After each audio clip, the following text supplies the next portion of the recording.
OJ the Viking played Thug Life for 0 bits.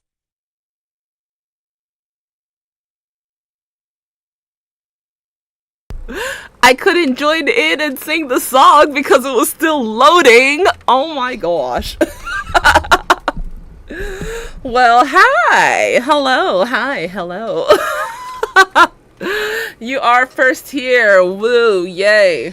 We are doing this. Yeah, I wish I could like shorten it because like I can see when it changes some and it goes to like when it's about to tune into the camera. But yeah, when it doesn't do that, or well, like when it takes too long, it's a little awkward. So maybe I'll have to change that up at some point in time. But either way, we're here. Woo, yay. So as the description says, we're watching the debate, and I shared the info to my friends as well, since it's late and probably later for you too, OJ. They're probably going to tune into like the comments later on. But I just really wanted to come on here and I'm going to text Nell real quick. Let's see if she's awake before I start this. Let's see. It's funny. Nell's the type that has her notifications silenced at times, but she knows that I'm going to override that and message her, and I'm going to make it send. But I know she wanted to join in also.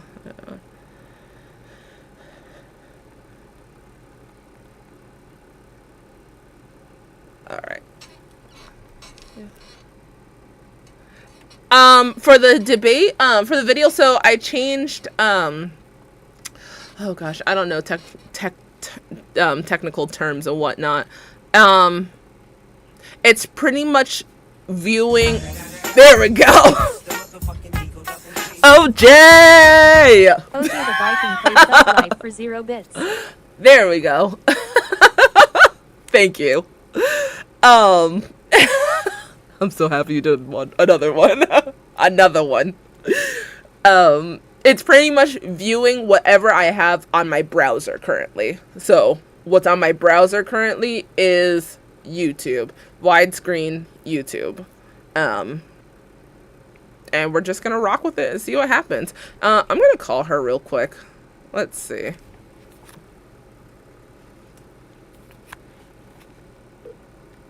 Your call has been forwarded to voicemail. Oh, she changed her voicemail. Oh, we're gonna try that again.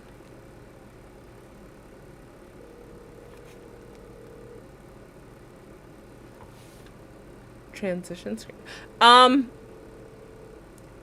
I don't know.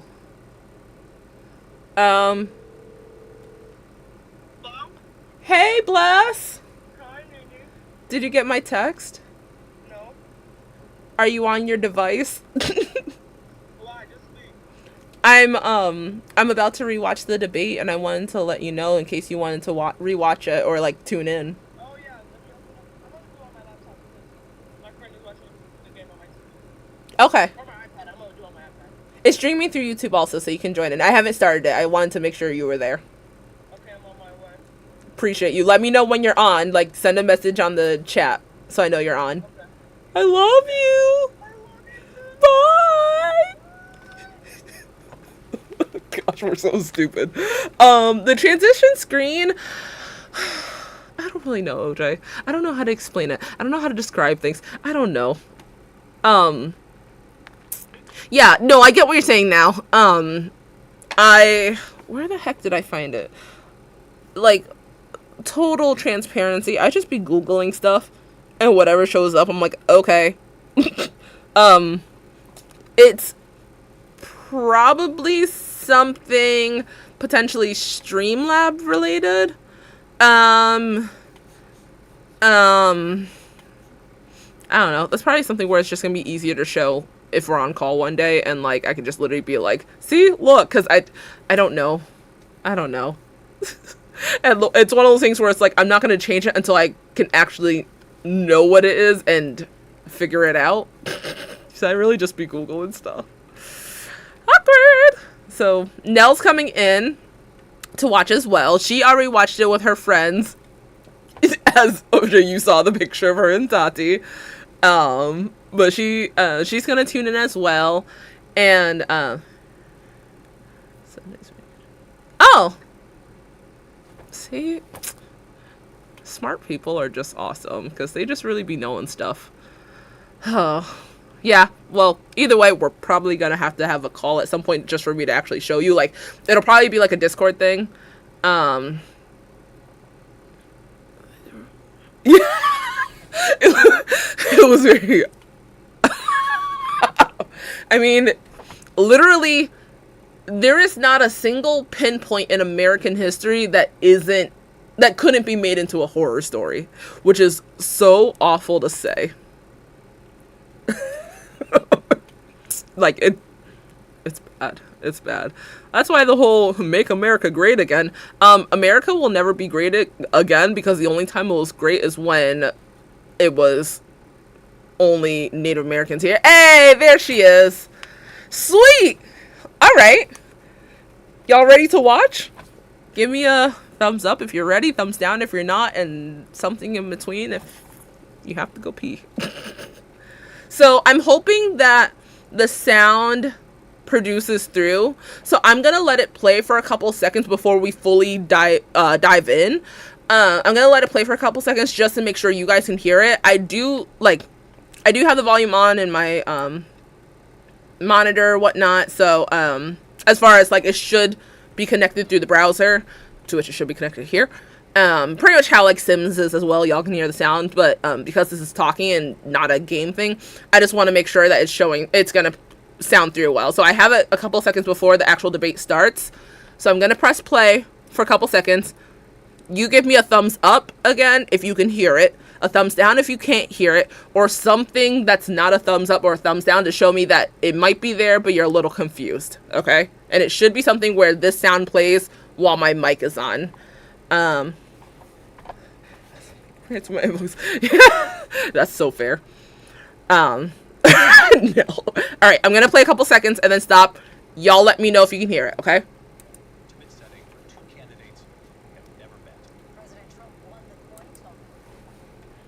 Alright, I played a couple seconds. Thumbs up. Could be a bit louder. Okay, I can do that.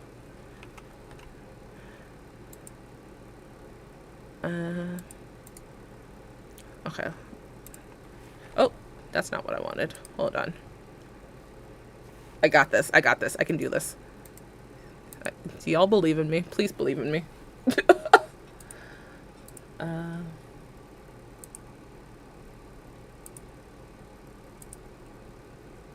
How did I do it before? Hold on. There was a way where I saw a list of like, oh, you know what? Okay, hold on. I got you.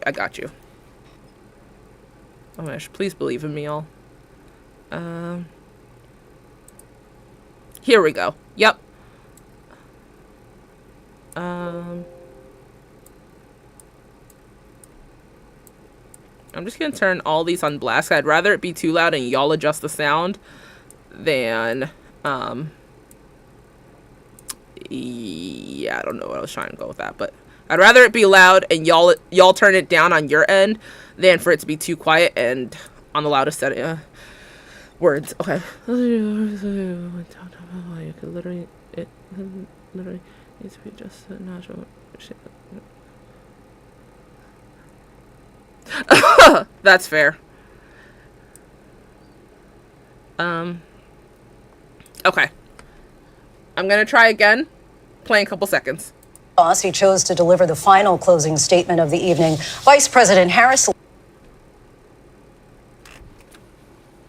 Give me your feedback.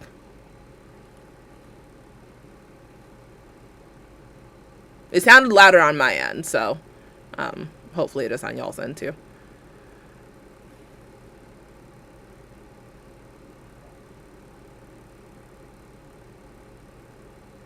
Might be a tad too loud now. Okay. I'd rather get this out of the way real quick. I'll probably, like, if I audibly talk about something, there's like a 92% chance I'll pause the video. That way it's not like I'm competing with the sound, and I want to make sure that like we can all get good dialogue in. So let me put it at, let's try it at 80.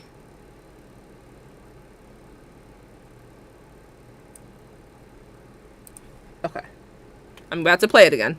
Selected the podium to the right. So let's now welcome the candidates to the stage.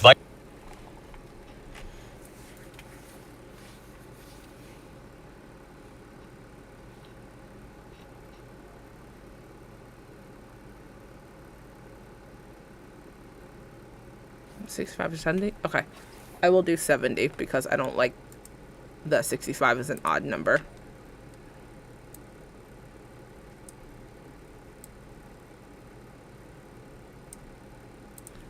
All right, 70. Vice President Kamala Harris and President Donald Trump.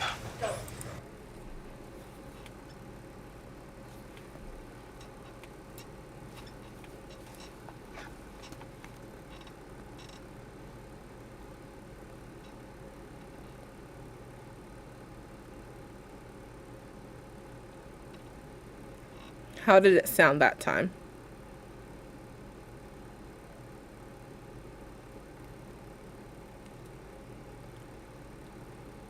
$60? Okay. All right, hold on.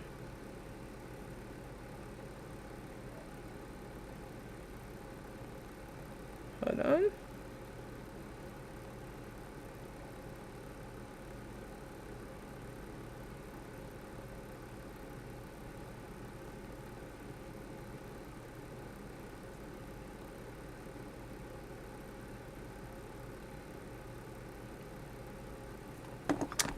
All right. Change it to 60.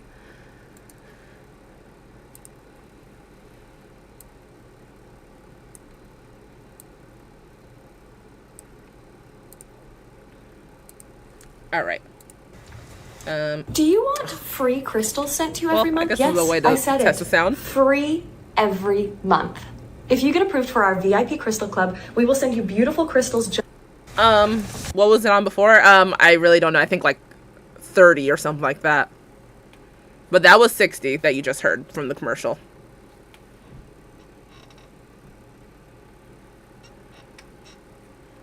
Give me thumbs up or thumbs down or something else if it, depending on how it sounded.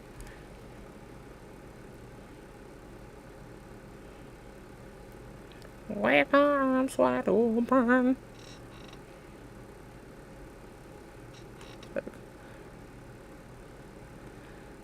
Okay, we'll leave it at 60 just to like see how it goes. I could always turn it down a little bit more if need be. But also like hopefully people adjust it as they need as well. But okay, well, we'll let this start going and see how that goes. You're about to get canceled as a mod. All right. Kamala Harris. What's up? Good debate. Nice to see you. Have fun. Thank you. Welcome to you Wait. both. It's Okay, I just noticed now, just rewatching this part, like, after she said, like, Kamala Harris, it's nice to meet you, and he said something great of, like, nice to meet you as well, that should have been his time to also say, like, Donald Trump. I don't care that they're public figures. If it's your first time meeting each other, it should be some type of, like, hi, my name is, nice to meet you. Like, cool that they both shook hands, but already I was like, yeah, he should have said it too. It's just basic respect. Right. But, like, no, she walked over to him and was like, hi, nice to meet you. Also, like, power move because he intentionally says her name wrong at times, which makes his, well, not makes, but it creates an environment where his followers are more likely to say her name wrong and not care enough to say it right. And it's one of those things where it's like, if we're calling like evil dictators by their like name, it should be something. Okay, I'll turn it down to 50. If we're calling like evil people by their name, like what, their first name, last name, or whatever, it should be something where like you should do that as well for the current, like, for whoever you're meeting. Like, I don't know. Like, we say Kim Jong-un, but you can't say Kamala. All right, it's on 50 now. So I'll have it continue going.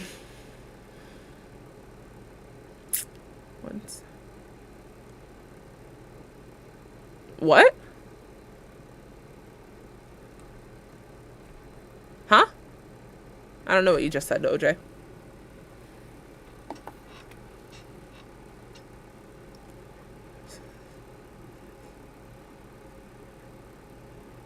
That sounds disgusting. That sounds absolutely horrid.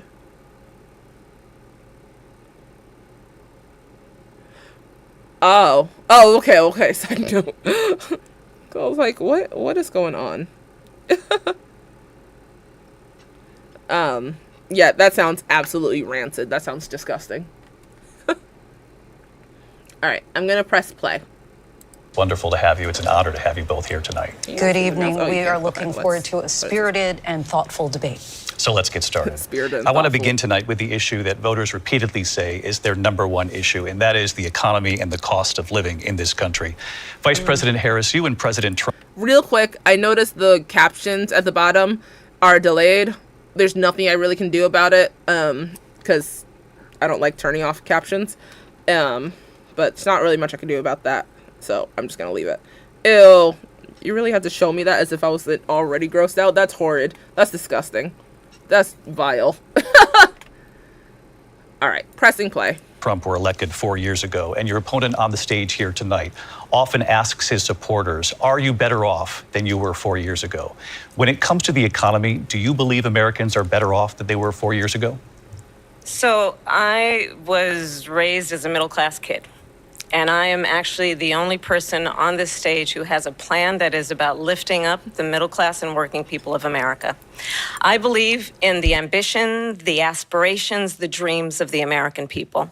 And that is why I imagine and have actually a plan to build what I call an opportunity economy. Because here's the thing. We know that we have a shortage of homes and housing, and the cost of housing is too expensive for far too many people.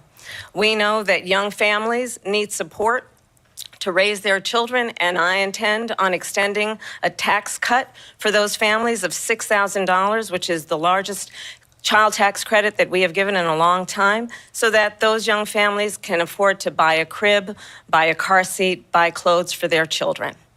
My passion, one of them, is small businesses. My mother raised. Duh, I literally muted my mic.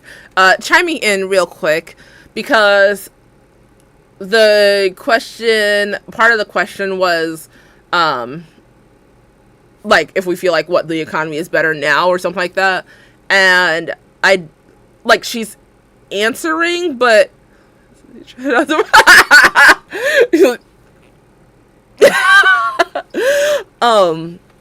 the question, part of the question pertained to, if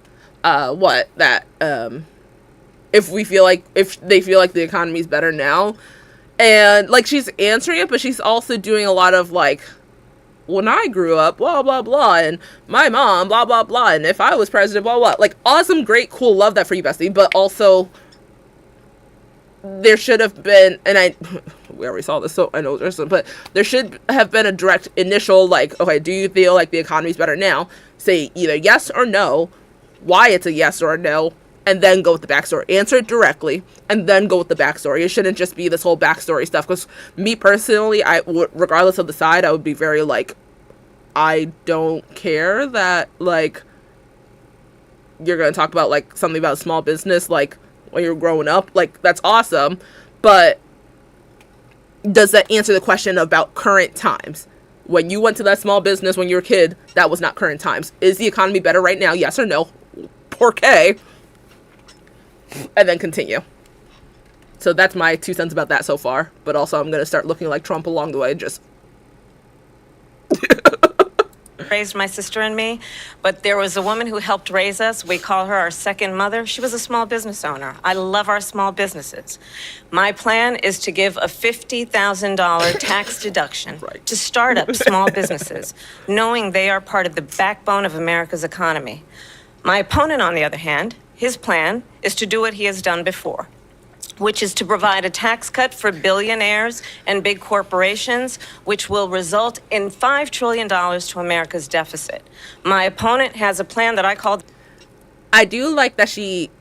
Now, I know fact checkers will fact check, and I haven't dived into fact checkers just yet, as of right now, but we know Trump likes to say millions and millions and billions and billions, but I like the fact that Kamala actually uses potentially realistic numbers. Like, she said like, his plan will put us, like, $5 million, like, in debt or something. At least, again, I haven't looked at the fact-checking, but as of right now, if we are to believe what she's saying, that does sound more believable than if he's going to be like, her and Biden put us millions and millions in debt. And like, I like actual numbers, because then when I do my research, that'll give me a better indicator of who's closest to what and who's actually making sense. I agree with you now. I love the fact that during this entire thing, she does very much so, this is what I'm gonna do. This is my plan. I will and my opponent. Yeah. Yep. I like that she called him out. Like, she's like, this is what you guys will expect from him, or will get from him. This is what you'll get from me. I like that. And at least, again, she's using more actual information that probably could be researched. I don't want to hear millions and billions. I want to hear how many millions, how many billions. I want to hear the numbers. That way, again, when I research it, it'll lead me to understand who's speaking more facts and who isn't. The Trump's sales Agreed. tax, which would be a 20% tax on everyday goods that you rely on to get through the month. Economists have said that Trump sales tax would actually result for middle-class families in about $4,000 more a year because of his policies and his ideas about what should be the backs of middle-class people paying for tax cuts for billionaires. President Trump, I'll give you. I made a TikTok video using his sound, when it's like me on Twitch being like, and y'all being like, "Oh, what's your plan for the day?" And I'm like, I don't know. I'm not president. I have a concept of a plan. 2 minutes. First of all, I have no sales tax. That's an incorrect statement. She knows that. We're doing tariffs on other countries. Other countries are going to finally, after 75 years, pay us back for all that we've done for the world. And the tariff will be substantial in some cases. I took in billions and billions of dollars, as you know, from China. In fact, they never took the tariff off because it was so much money they can't. It would totally destroy everything that they've set out to do. They're taking in billions of dollars from China and other places. They've left the tariffs on. When I had it, I had tariffs, and yet I had no inflation. Look, we've had a terrible economy because inflation has, billions which and is really billions. known as a country buster. It breaks up countries. Having no inflation is a lie, because just about every president in modern times has had some type of inflation. Almost every, but has had some type of increase in costs and things, regardless if they're a Democrat or Republican. Almost all of them within the past, I don't know, let's say about 50-ish years, there's been an increase in things, because otherwise, how would there not have been an increase in things? Like, yeah, things just go up in price, whether it's controlled by government or not. Things just go up in price, which is why, like, a carton of eggs back in, like, 2000 versus now, or a carton of eggs back in 1970 versus now, like, things go up in price. So to say there's no inflation under his presidency is a lie. He was also president during COVID, which also meant the price of things were going to go down because ain't nobody had money. Whatever he talks, his entire face. Right. That's the power of Botox, baby. We have inflation like very few people have ever seen before, probably the worst in our nation's history. Her face is crazy. We were at 21%, but that's being generous because many things are 50, 60, 70, and 80% higher than they were just a few years ago. This has been a disaster for people, for the middle class, but for every class. On top of that, we have millions of people pouring into our country from prisons and... Who asked about immigration? When was the topic about immigration? Yeah, see, people are like, Kamala wants to act like she's black now. You can't tell she's black. You can't tell she's someone's black auntie making the She is black. She's black. This woman is black. Right. I love that Kamala ends up pointing out, like, he's just going to keep bringing these things up.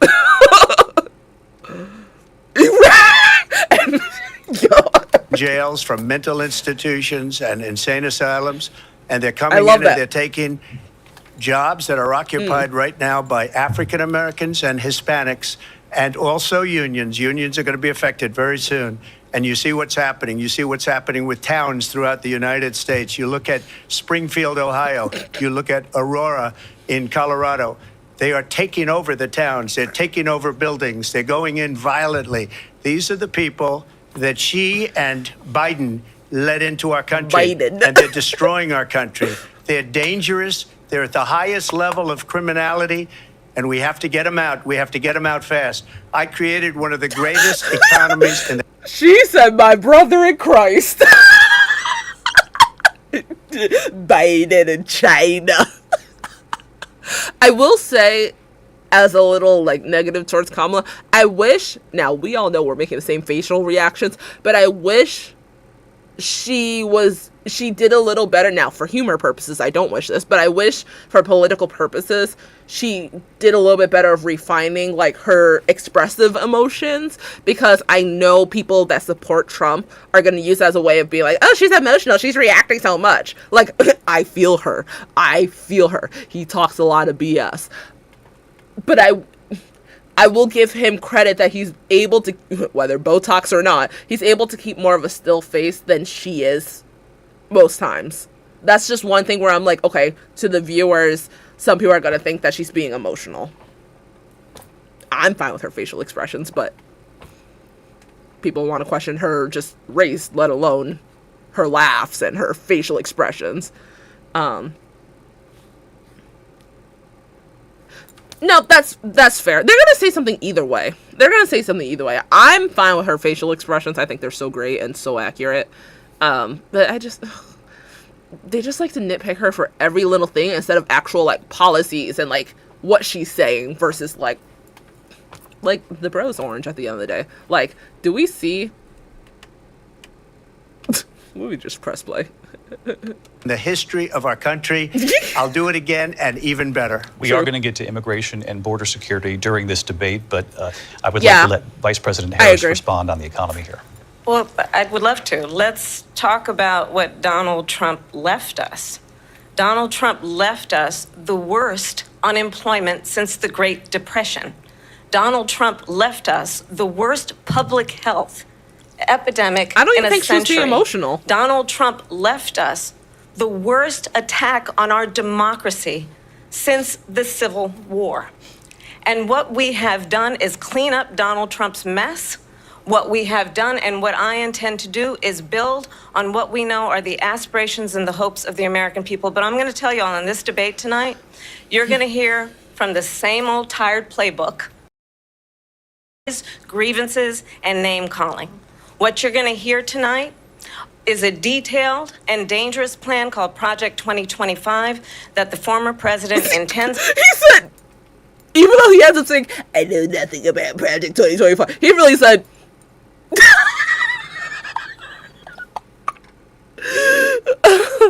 yeah. But then also, if she, you know what? Fair point, because if she didn't express some emotions, as they want to say, if she didn't react, they would also be like, why isn't she reacting? So either way, she's just lose-lose situation. It's just, I wish people came at her more for, like, actual things she's saying versus, like, this. Because if they can accept this, why can't they accept this? On implementing if he were elected again. I believe very strongly that the American people want a president who understands the importance of bringing us together, knowing we have so much more in common than what separates us. And I pledge to you to be a president for all Americans. I love how much she talks to the screen and talks to us. Whether she was told to do it or she wanted to do it, I love how much she's doing like a, this is what I'm going to do. This is my promise. This is what I plan to do. Like, talking to the camera, not just like side. I really respect that. And that's something that I wish more politicians would act on. President Trump will give you a minute here to respond. Number one, I have nothing to do, as you know, and as she knows better than anyone, I have nothing to do with Project 2025. That's out there. I haven't read it. I don't want to read it purposely. I'm not going to read it. This was a group of people that got together. They came up with some ideas, I guess some good, some bad, but it makes no difference. I have nothing to do. Everybody knows I'm an open book. Everybody knows what I'm going to do. Cut taxes very substantially and create a great economy like I did before. We had the greatest economy. We got hit with a pandemic. And the pandemic was not since 1917, where 100 million people died, has there been anything like it. We did a phenomenal job with the pandemic. We handed them over a country where the economy and where the stock market was higher than it was before the pandemic came in. Nobody's ever seen anything like it. We made ventilators for the entire world. We got gowns, we got masks, we did things that nobody thought possible. And people give me credit for rebuilding the military. They give me credit for a lot of things, but not enough credit for the great job we did with the pandemic. Only talks money, even though he's had 6 bankruptcies. Okay. But the only jobs they got were bounce back jobs. These were jobs bounce back, and it bounced back and it went to their benefit. But I was the one that created them. They know it, and so does everybody else. Vice President Harris, I'll let you respond. So Donald Trump has no plan for you. And when you look at his economic plan, it's all about tax breaks for the richest people. I am offering what I describe as an opportunity economy, and the best economists in our country, if not the world, have reviewed our relative plans for the future of America. What Goldman Sachs has said is that Donald Trump's plan would make the economy worse, mine would strengthen the economy. What the Wharton School has said is Donald Trump's plan would actually explode the deficit. 16 Nobel laureates have described his economic plan as something that would increase inflation, and by the middle of next year would... See, at least she's able to pinpoint, like, again, I didn't do much fact checking. I can't confirm whether or not what I'm about to speak on is actual facts. But at least she's able to pinpoint, like, organizations and people and whatnot that she personally communicated with to get the information. It just shows a little more line of credibility, in my opinion. Invite a recession. You just have to look at where we are and where we stand on the issues. And I'd invite you to know that Donald Trump actually has no plan for you because he is, and he isn't looking out for you. It's just a soundbite. They gave her that to say. Look, I went to the Wharton School of Finance, and many of those professors, the top professors, think my plan is a brilliant plan. It's a great plan. It's a plan that's going to bring up our worth, our value as a country. It's going to make people want to be able to go and work and create jobs and create a lot of good, solid money for our country. And just to finish off, she doesn't have a plan. She copied Biden's plan, and it's like 4 sentences, like run, spot, run. 4 sentences that are just, oh, we'll try and lower taxes. She doesn't have a plan. Take a look at her plan. She doesn't have a plan.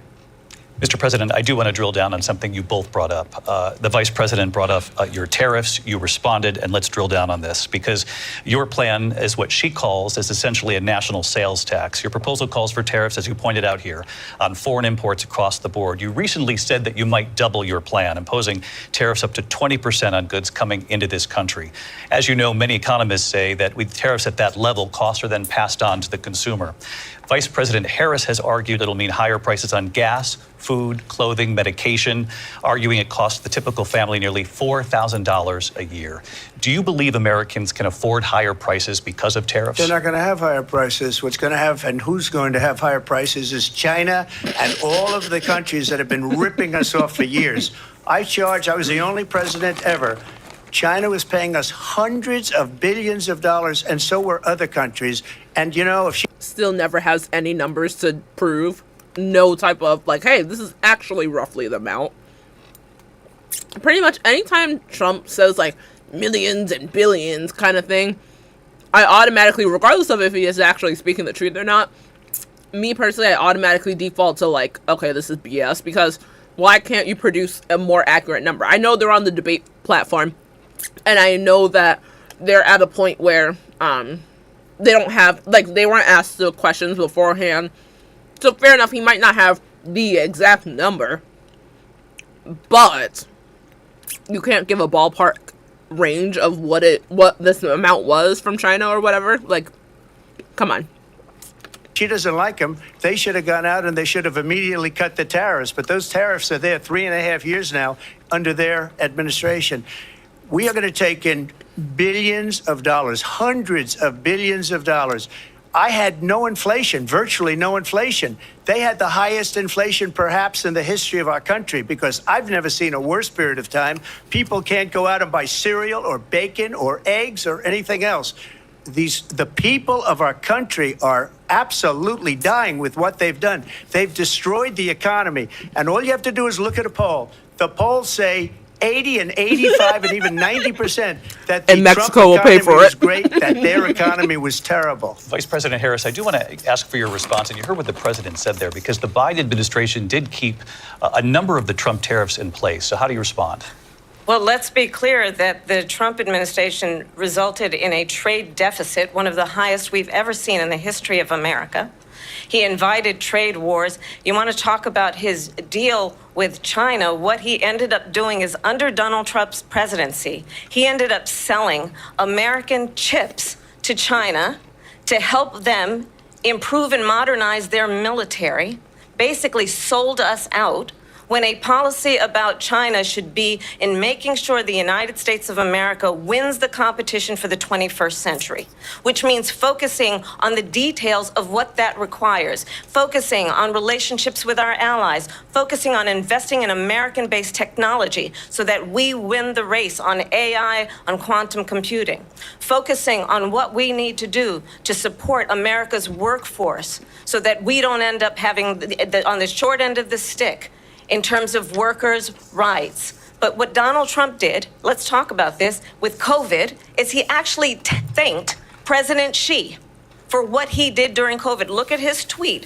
Thank you, President Xi, exclamation point, when we know that Xi was responsible for lacking and not giving us transparency about the origins of COVID. President Trump, I'll let you respond. First of all, they bought their chips from Taiwan. We hardly make chips anymore because of philosophies like they have and policies like they have. I don't say her because she has no policy. Everything that she believed 3 years ago and... Wait, she has no policy, but then he admits that he doesn't either. Make it make sense. 4 years ago... Like, she couldn't implement things because she's VP. Fair enough. He hasn't been able to implement things because he's not a president, period, currently. But she has more of a plan of what she's going to speak on and act upon as president. He admitted that he doesn't have plans. So he's had he's had from the start of his presidency to as we speak right now, so was that like 8-ish years, to have ideas of what to implement.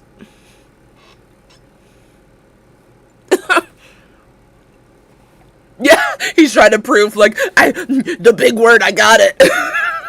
is out the window. She's going to my philosophy now. In fact, I was going to send her a MAGA hat. She's gone to my philosophy. But if she ever got elected, she'd change it. And it will be the end of our country.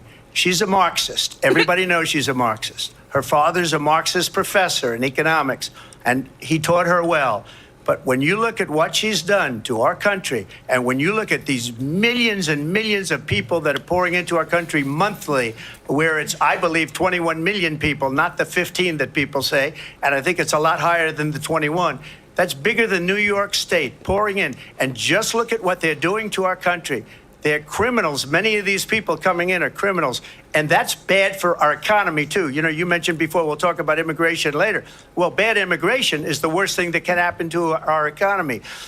They have, and she has, destroyed our country with policy that's insane. Almost policy that you'd say they have to hate our country. President Trump, thank you. Lindsay?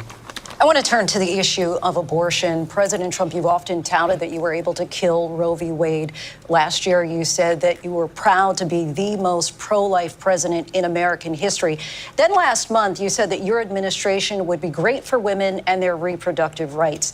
In your home state of Florida, you surprised many with regard to your 6-week abortion ban because you initially had said that it was too short. And you said, quote, I'm going to be voting that we need more than 6 weeks. But then the very next day, you reversed course and said you would vote to support the 6-week ban.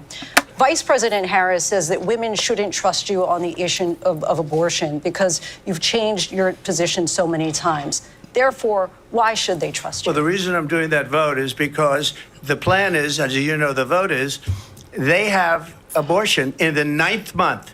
They even have, and you can look at the governor of West Virginia, the previous governor of West Virginia, not the current governor, who's doing an excellent job, but the governor before, he said the baby will be born and we will decide what to do with the baby. In other words, we'll execute the baby. And that's why I did that, because that predominated. No state in the U.S. has ever allowed, like, you killing a baby when it's born. I just find that so funny. Like, you give birth, it's officially a baby, it is out of the womb, then just, like, no. And usually, late term, like, induction of labor, the baby is usually alive, so I just think it's so funny. It's because they're radical. The Democrats are radical in that. And her vice presidential pick, which I think was a horrible pick, by the way, for our country, because he is really out of it. But her vice presidential pick says abortion in the 9th month is absolutely fine. He also says execution after birth. It's execution, no longer abortion, because the baby is born. I love that. Okay. And that's not okay with me, hence the vote. But what I did is something for 52 years. They've been trying to get Roe v. Wade into the states. And through the genius and heart and strength of 6 Supreme Court justices, we were able to do that. Now, I believe in the exceptions for rape, incest, and life of the mother. I believe strongly in it. Ronald Reagan did also.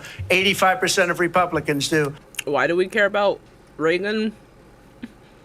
Oh, did he know what was the conclusion? Or, yeah, what came out of it? Don't disrespect crystals like that. Exceptions, very important. But we were able to get it, and now states are voting on it. And for the first time, you're going to see, look, this is an issue that's torn our country apart for 52 years.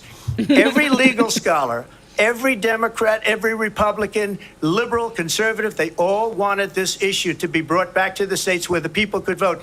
And that's what happened. Now, Ohio, the vote was somewhat liberal. Kansas, the vote was somewhat liberal, much more liberal than people would have thought. But each individual state is voting. It's the vote of the people now. It's not tied up in the federal government. Yeah, see, the problem with states deciding is that states aren't going to be in favor with the people, which is why keeping Roe v. Wade is the best, because it encompasses everybody. Either you get abortion or you don't get abortion. But making it based on states will still have people traveling to different states to get an abortion, potentially putting them in legal trouble and their doctor in legal trouble, and whoever else is involved along the way. There is nothing good that comes out of states deciding if abortion should or shouldn't be legal. Nothing good comes out of it. Nothing good will ever come out of it. And it should be kept to the decision of the pregnant person and their doctor, which is why Roe v. Wade was good. I did a great service in doing it. It took courage to do it. And the Supreme Court had great courage in doing it. And I give tremendous credit to those 6 justices. There is no state in this country where it is legal to kill a baby after it's born. Madam Vice President, I want to get your response to President Trump. Well, as I said, you're going to hear a bunch of lies, and that's not actually a surprising fact. Let's understand how we got here. Donald Trump hand-selected 3 members of the United States Supreme Court with the intention that they would undo the protections of Roe v. Wade.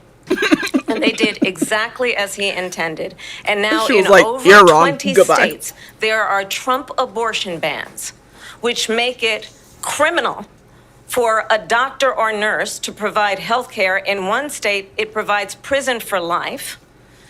Trump abortion bans that make no exception even for rape and incest, which understand what that means. A survivor of a crime of violation to their body does not have the right to make a decision about what happens to their body next. That is immoral. And one does not have to abandon their faith or deeply held beliefs. Thanks for the follow. Appreciate you. Hope you enjoy this session going on. Beliefs to agree. The government and Donald Trump certainly should not be telling a woman what to do with her body. I have talked with women around our country. You want to talk about this is what people wanted? Pregnant women who want to carry a pregnancy to term, suffering from a miscarriage, being... He never makes eye contact with her. Like, she's talking to him.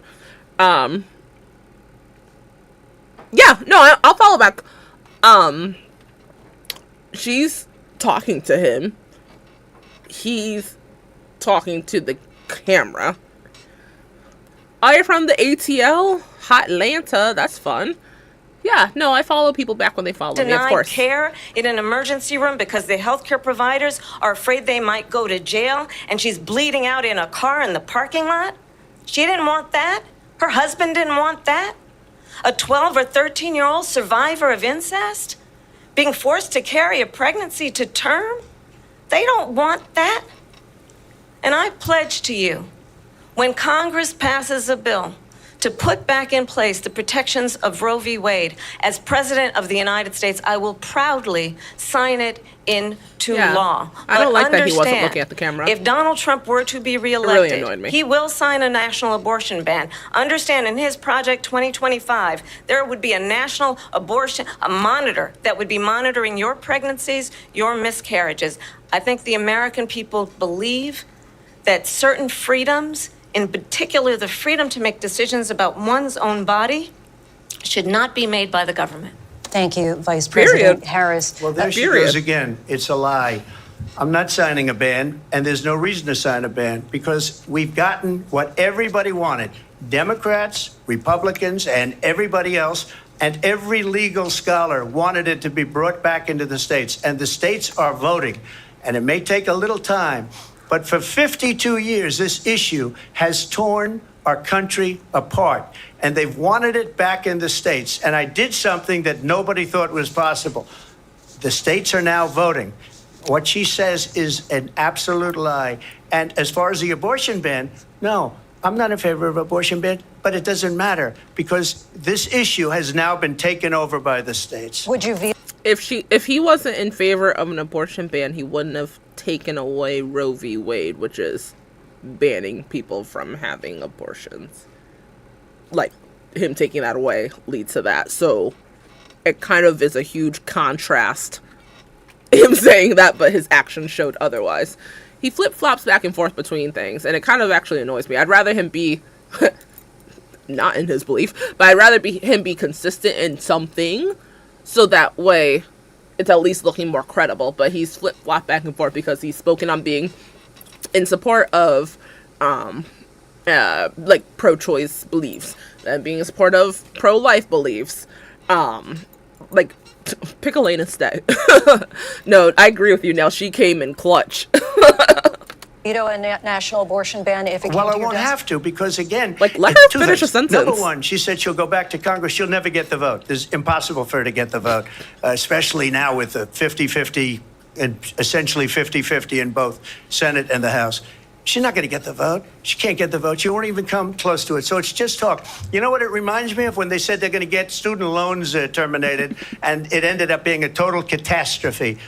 The student loans, and then her, I think probably her boss, if you call him a boss, he spends all his time on the beach. But look, her boss. And he spent all his time golfing, but okay. He spent like one day at the beach with his wife. spends one day at the beach with your wife, and then all of a sudden it spends your whole time at the beach. But he actually spent so much of Americans' tax money going to play golf. Okay. You know what? Enjoy your time at the beach. Us went out and said, we'll do it again. We'll do it a different way. And he went out, got rejected again by the Supreme Court. So all these students got taunted with this whole thing about this whole idea. And how unfair that would have been, part of the reason they lost, to the millions and millions of people that had to pay off their student loans. They didn't get it for free. But they were saying it's the same way that they talked about that they talk about abortion. But if I could just get a yes or no, because your running mate, J.D. Vance, has said that you would veto it if it did come to your desk. Well, I didn't discuss it with J.D. In all fairness, J.D., and I don't mind if he has a certain view, but I think he was speaking for me, but I really didn't. Look, we don't have to discuss it because she'd never be able to get it, just like she couldn't get student loans. They couldn't get student loans. They didn't even come close to getting student loans. They taunted young people and a lot of other people that had loans. They can never get this approved. So it doesn't matter what she says about going to Congress. So wonderful. Let's go to Congress, do it. But the fact is that for years they wanted to get it out of Congress and out of the federal government. And we did something that everybody said couldn't be done. And now you have a vote of the people on abortion. Vice President Harris, I want to give you your time to respond, but I do want to ask, would you support any restrictions on a woman's right to an abortion? I absolutely support reinstating the protections of Roe v. Wade. And as you rightly mentioned, nowhere in America is a woman carrying a pregnancy to term and asking for an abortion. That is not happening. It's insulting to the women of America. And understand what has been happening under Donald Trump's abortion bans. Couples who pray and dream of having a family are being denied IVF treatments. What is happening in our country? Working people, working women who are working one or two jobs, who can barely afford childcare as it is, have to travel to another state to get on a plane sitting next to strangers to go and get the health care she needs. Barely can afford to do it, and what you are putting her through is unconscionable. And the people of America have not, the majority of Americans... Bro, his face annoys me. His voice, yes. His face aggravates me. Because, like, there were moments in the... I'm like 80% sure. There were moments in the Trump and Biden debate where he actually, like, Trump would actually look at Biden. Like, it really shows a form of sexism by him not looking at her, like, when he's talking. I don't know. Believe in a woman's right to make decisions about her own body, and that is why in every state where this issue has been on the ballot, in red and blue states both, the people of America have voted for freedom. Vice President Harris, Excuse me, I have you. to respond. Another lie. It's another lie. I have been a leader on IVF, which is fertilization. The IVF, I have been a leader. Yeah, he doesn't care. In fact, as long as Trump gets more money in his pocket, he does not care. When they got a very negative decision on IVF from the Alabama courts, I saw the people of Alabama and the legislature 2 days later voted it in. I've been a leader on it. They know that, and everybody else knows it. I have been a leader on fertilization, IVF. And the other thing, you should ask, will she allow abortion in the 8th month, 9th month, 7th month? Come on. Okay, would you do that? Why don't you ask her that question? Why don't you answer the question? Would you because veto? Under Roe v. Wade, Answer the question, would you veto? You could do abortions in the 7th month, the 8th month, the 9th That's month, not true. and probably after birth. Just look at the governor, former Probably governor after of birth. Virginia. The governor of Virginia said, we put the baby aside, and then we determine what we want to do with the baby. President Trump, thank you. We're going to turn now to immigration and border security. We know it's an issue that's important to Republicans, Democrats. Which also, his ear is looking mighty fine for it to have recently been pew-pewed at. Like, I'm not one to quickly believe in conspiracies and whatnot. I don't know what to firmly believe with the whole, I'm just going to call it attempt because I don't know what words are and aren't allowed. So, with the whole attempt of life ending, But this is, oh gosh, it's covered on by the messages. I apologize over here. Bro's ear looks fine. Democrats, voters across the board in this country. Vice President Harris, you were tasked by President Biden with getting to the root causes of migration from Central America. We know that illegal border crossings reached a record high in the Biden administration. This past June, President Biden imposed tough new asylum restrictions. We know the numbers since then have dropped significantly. But my question to you tonight is, why did the administration wait until 6 months before the election to act? And would you have done anything differently from President Biden on this?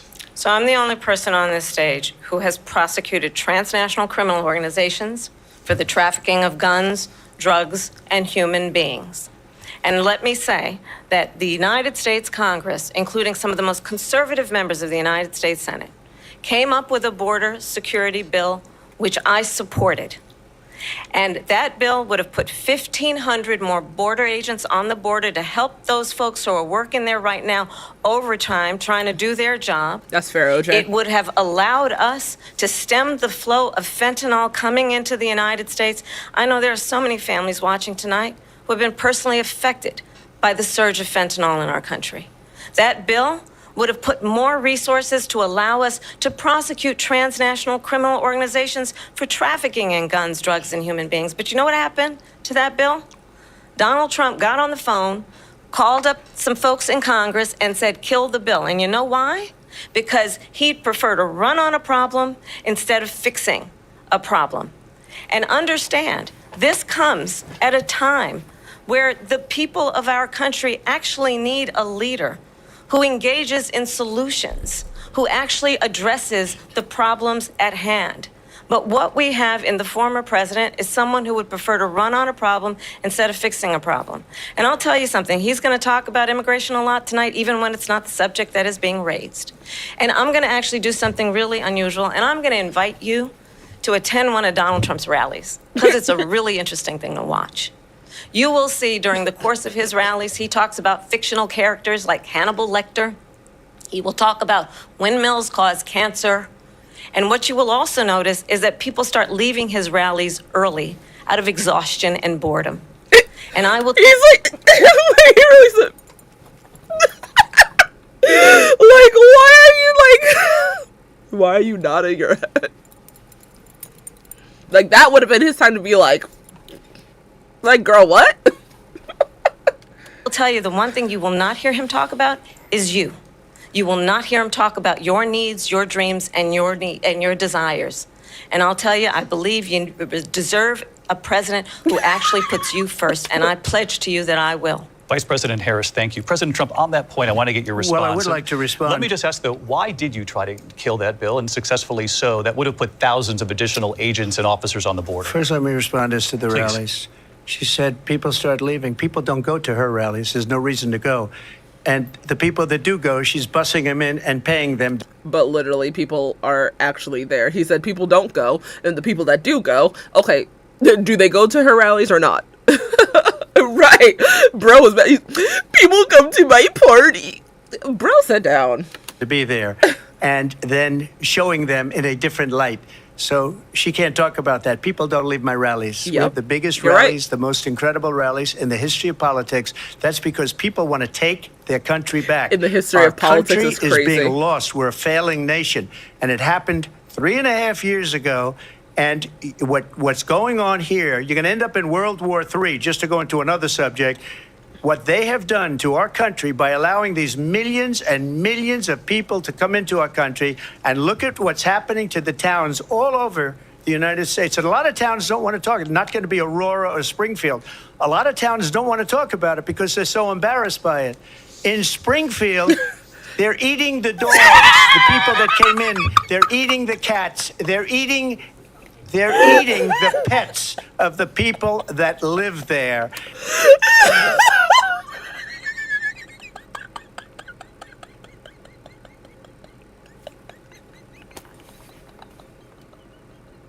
I had to pause because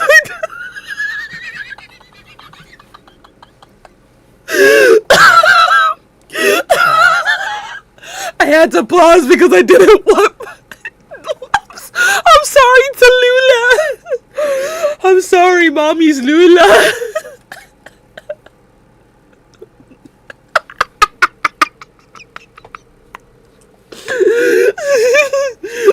Not Melania, wrong cat. They're eating the dogs. They're eating the cats. Like, sorry, Queen Mayhem.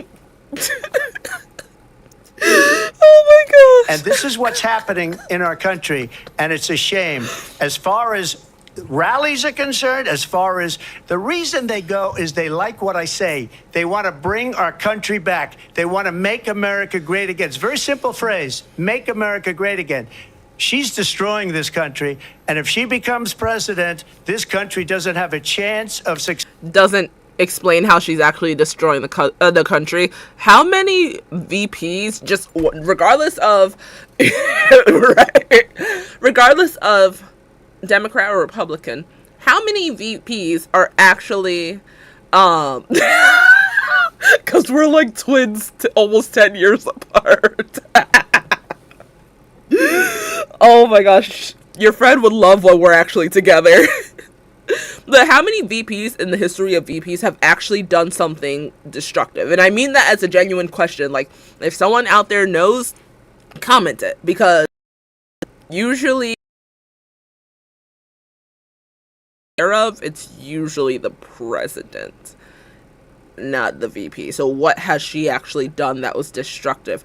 VPs, like, they have power, yes, but they're more of like a tiebreaker and amplify what the president says and wait for the president to be like, all right, I'm gonna head out, and then they step up.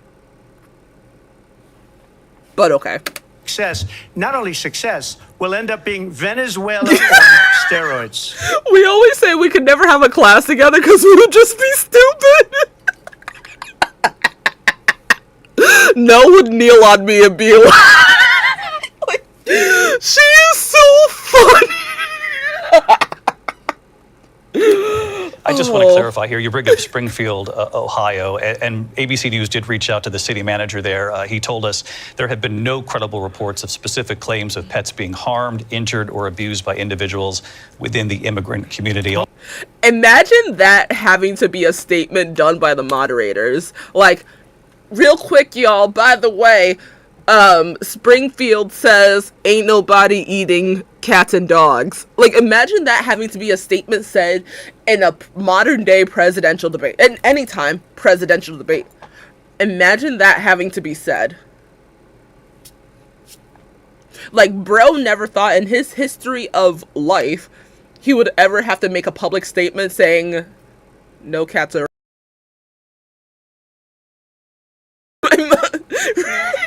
and my mommy would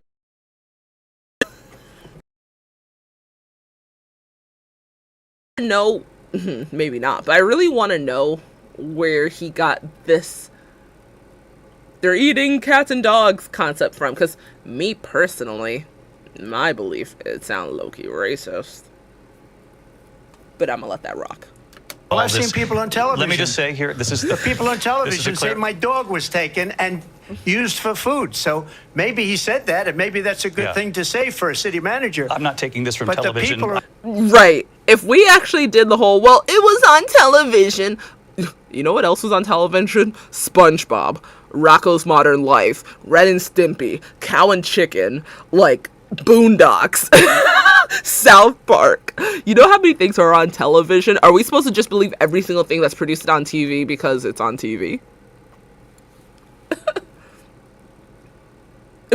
I agree. on television saying their dog was eaten by the people that went there. Again, the Springfield city manager says there's no evidence of that. Vice We'll President find Harris, out. I'll let you respond to the rest of what you've heard. You talk about extreme. This is, I think, one of the reasons why in this election, I actually have the endorsement of 200 Republicans who have formerly worked with President Bush, Mitt Romney, and John McCain, including the endorsement of former Vice President Dick Cheney and Congress member Liz Cheney. You know, the other side has to be, like, I'm never going to simp over Democrat or Republican. Let's get that fact straight. You know, things have to be really rough on the Republican side when people when I mentioned John McCain, I'm not mentioning him as like the most evil Republican ever. I actually didn't mind him as much. Like, if he won, I wouldn't have been as like, let me just put that out there. I disagree with some of John McCain's beliefs, but I think that he's way better of a Republican representation than this one. But it's pretty sad when people like Mitt Romney and John McCain are presented as idolized Republicans in comparison to him, because of the fact that at the time Mitt Romney and John McCain were very like, oh my gosh, like no, we could never. Even, I don't like George Bush, but it's pretty sad when even he looks better. I don't like him or his daddy, but it's pretty sad when even him and his daddy look better than bro. But I know there's going to be people out there that are going to get all sensitive with me saying that. I don't really care, snowflakes. I don't care. And if you want to really know the inside track on who the former president is, if he didn't make it clear already, just ask people who have worked with him. His former chief of staff, a 4-star general, has said he has contempt for the Constitution of the United States. His former national security advisor has said he is dangerous and unfit. His former Secretary of Defense has said the nation, the republic, would never survive another Trump term. And when we listen to this kind of rhetoric, when the issues that affect the American people are not being addressed, I think the choice is clear in this election.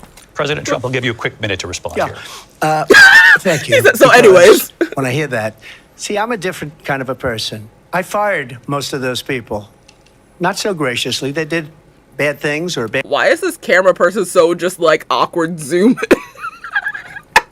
Like, this is such a weird angle. Bad job.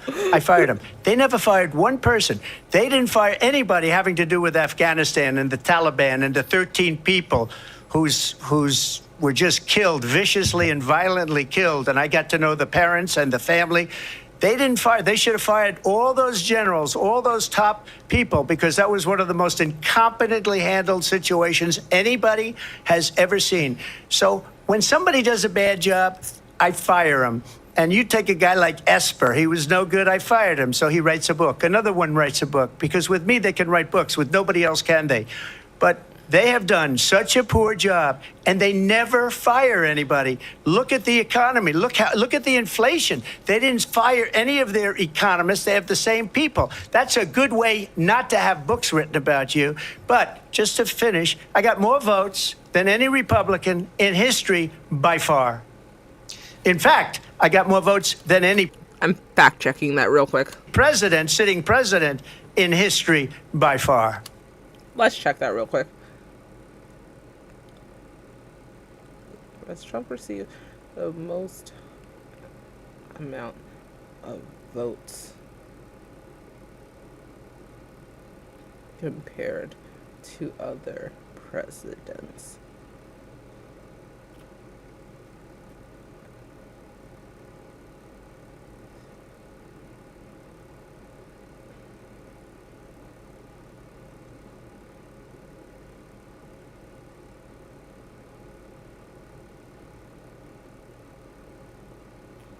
Okay, that might actually be true-ish. It looks like he did actually. Yeah, he's a different kind of person. Wait, but okay. For a moment, wait. I need to see what year this one came, because one of them is saying that he did, because originally, I guess. Oh, okay. So that makes sense. One of the sources I'm seeing is that this was posted November 19th, 2020. And it does say he got 7 million more than any other president, because at that time, the one that carried the crown for that was President Barack Obama.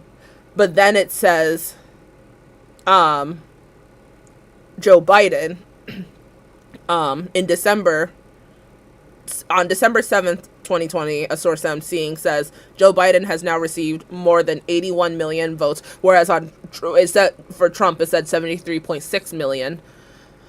So then Biden officially broke Obama's record and broke it for Trump. So as of right now, it looks like Biden is actually top of that. So it was true at some point in time, but it doesn't look like it's that accurate currently. Do with that as you please. If you want to stop the hunger in the world, stop scrolling. Right now in North Gaza, children are... I really did not mean to make that face for that type of commercial. Oh gosh. Oh gosh. I made the face because, oh my gosh, an ad. I remember when YouTube didn't have ads. But I was like, oh, dang. I feel awkward now. I'm just gonna press play.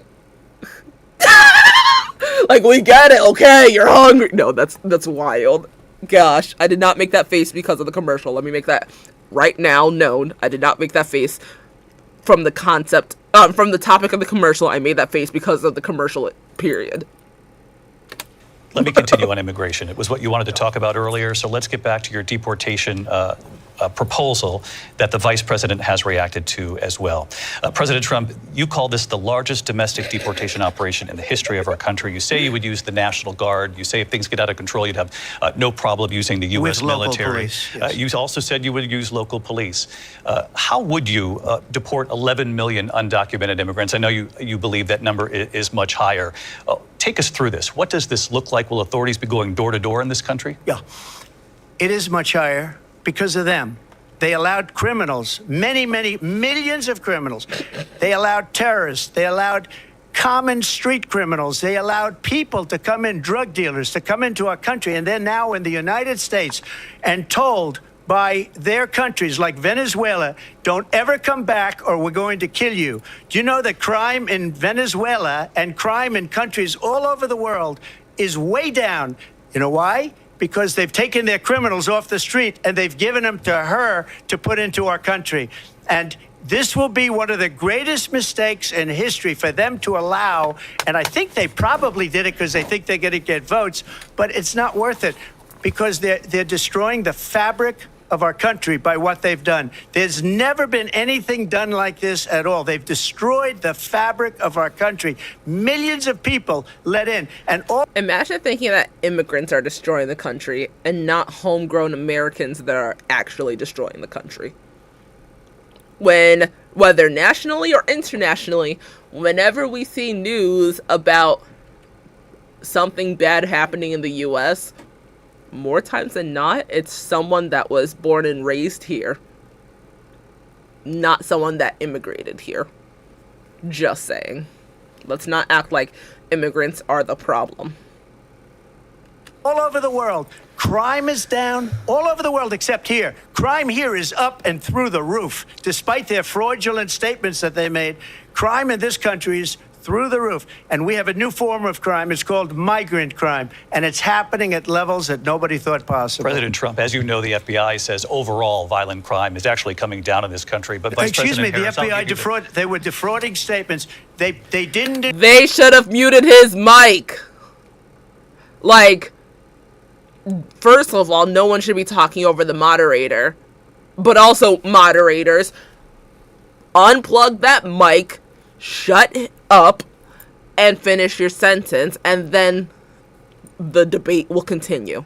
I hate how much he's able to get away with over talking the mods, and it's just disrespectful. I'm a firm believer. I don't care if this is on ABC. I don't care if it's on CNN. I don't care if it's on Fox News. I don't care if it's on the Washington Post. Like, I don't care what the source is that is projecting the debate. The presidential candidates have an obligation to make sure that they are being respectful of those around them, which includes the news station that they're on. I don't care if it's one you 100% disagree with. You have an obligation as a presidential candidate, seeing as they're inviting you to their space. You have an obligation to show some respect to the mods and the company that you're on, regardless of if you agree with them or not. And I just hate how much he's allowed to overtalk them and get away with it. Like, I think so, potentially. I think so. And it's really annoying. Like, have a sense of control. Otherwise, he looks like, to no one's surprise, a screaming emotional child. Get over yourself, shut up, wait for the mod to finish, and then continue. Include the worst cities. They didn't include the cities with the worst crime. It was a fraud, just like their number of 818,000 jobs that they said they created turned out to be a fraud. President Trump, thank you. I'll let you respond, Vice President Harris. Well, I think this is so rich, coming from someone who has been prosecuted for... Yeah.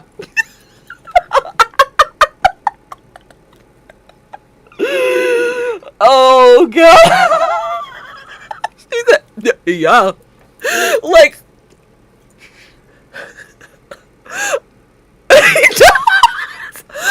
I believe Trump more with his random, like, yeah.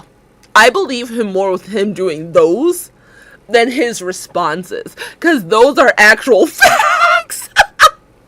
Oh my gosh. National security crimes, economic crimes, election interference, has been found liable for sexual assault, and his next big court appearance is in November at his own criminal sentencing. And let's be clear, where each person stands on the issue of what is important about respect for the rule of law and respect for law enforcement.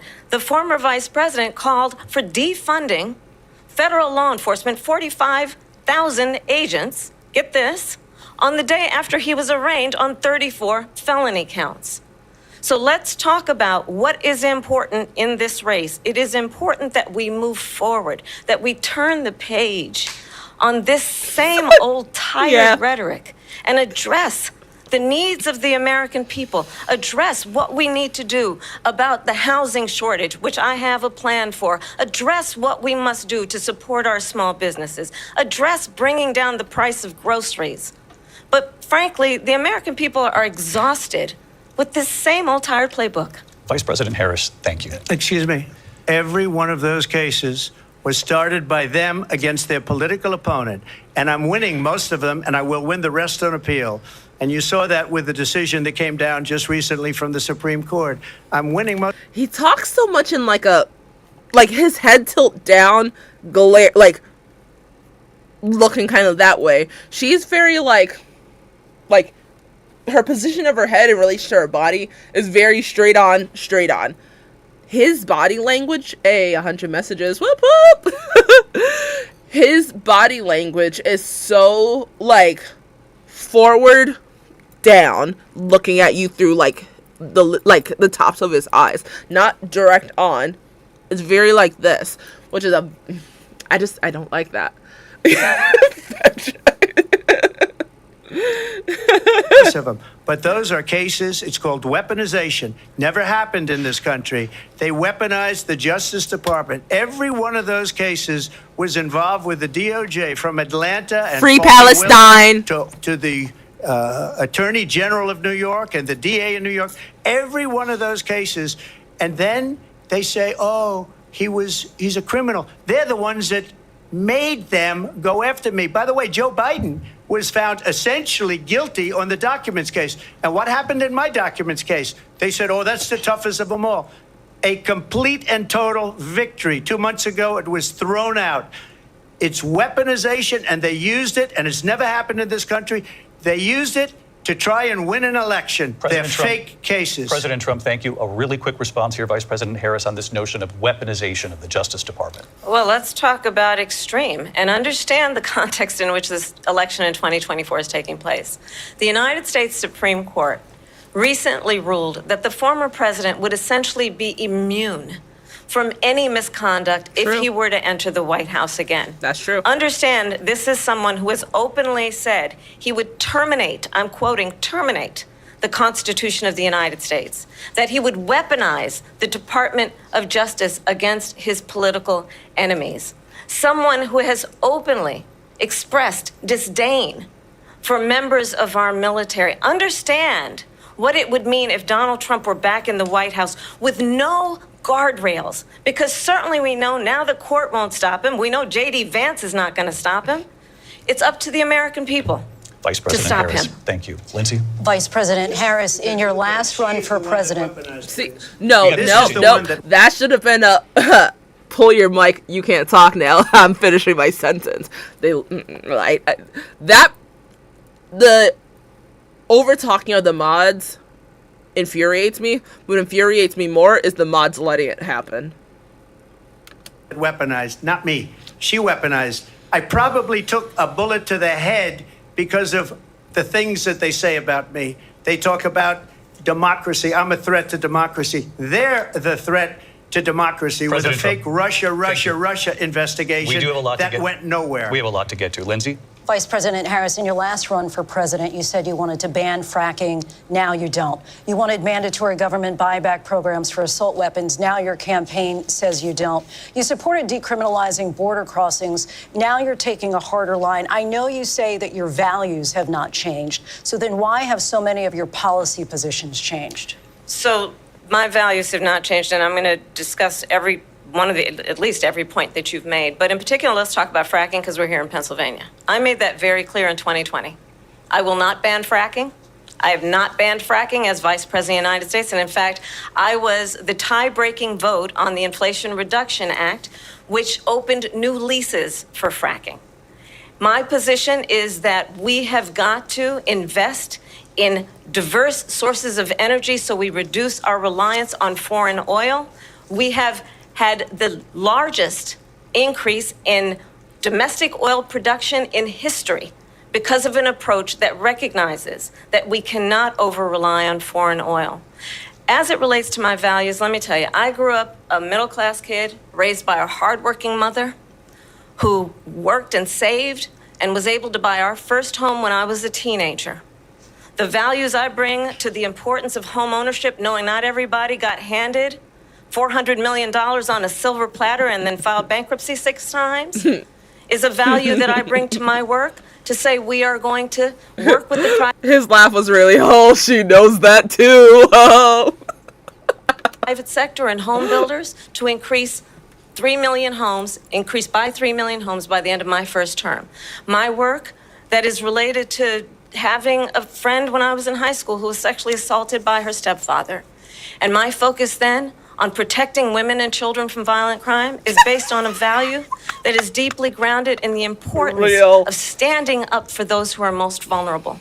My work that is about protecting Social Security and Medicare is based on long-standing work that I have done, protecting seniors from scams. My values have not changed. And what is important is that there is a president who actually brings values and a perspective that is about lifting people up and not beating people down. And name calling.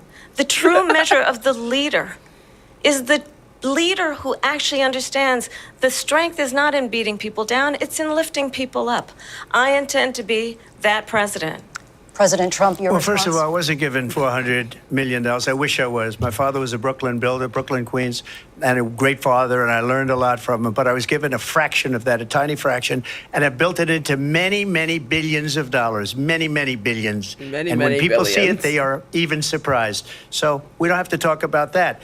Fracking, she's been against it for 12 years. Defund the police, she's been against that forever. She gave all that stuff up very wrongly, very horribly, and everybody's laughing at it, okay? They're all laughing at it. She gave They're all gonna laugh up at least you. 12 and probably 14 or 15 different policies. Like, she was big on defund the police. In Minnesota, she went out, wait a minute, I'm talking now. If you don't mind, please. Does that sound familiar?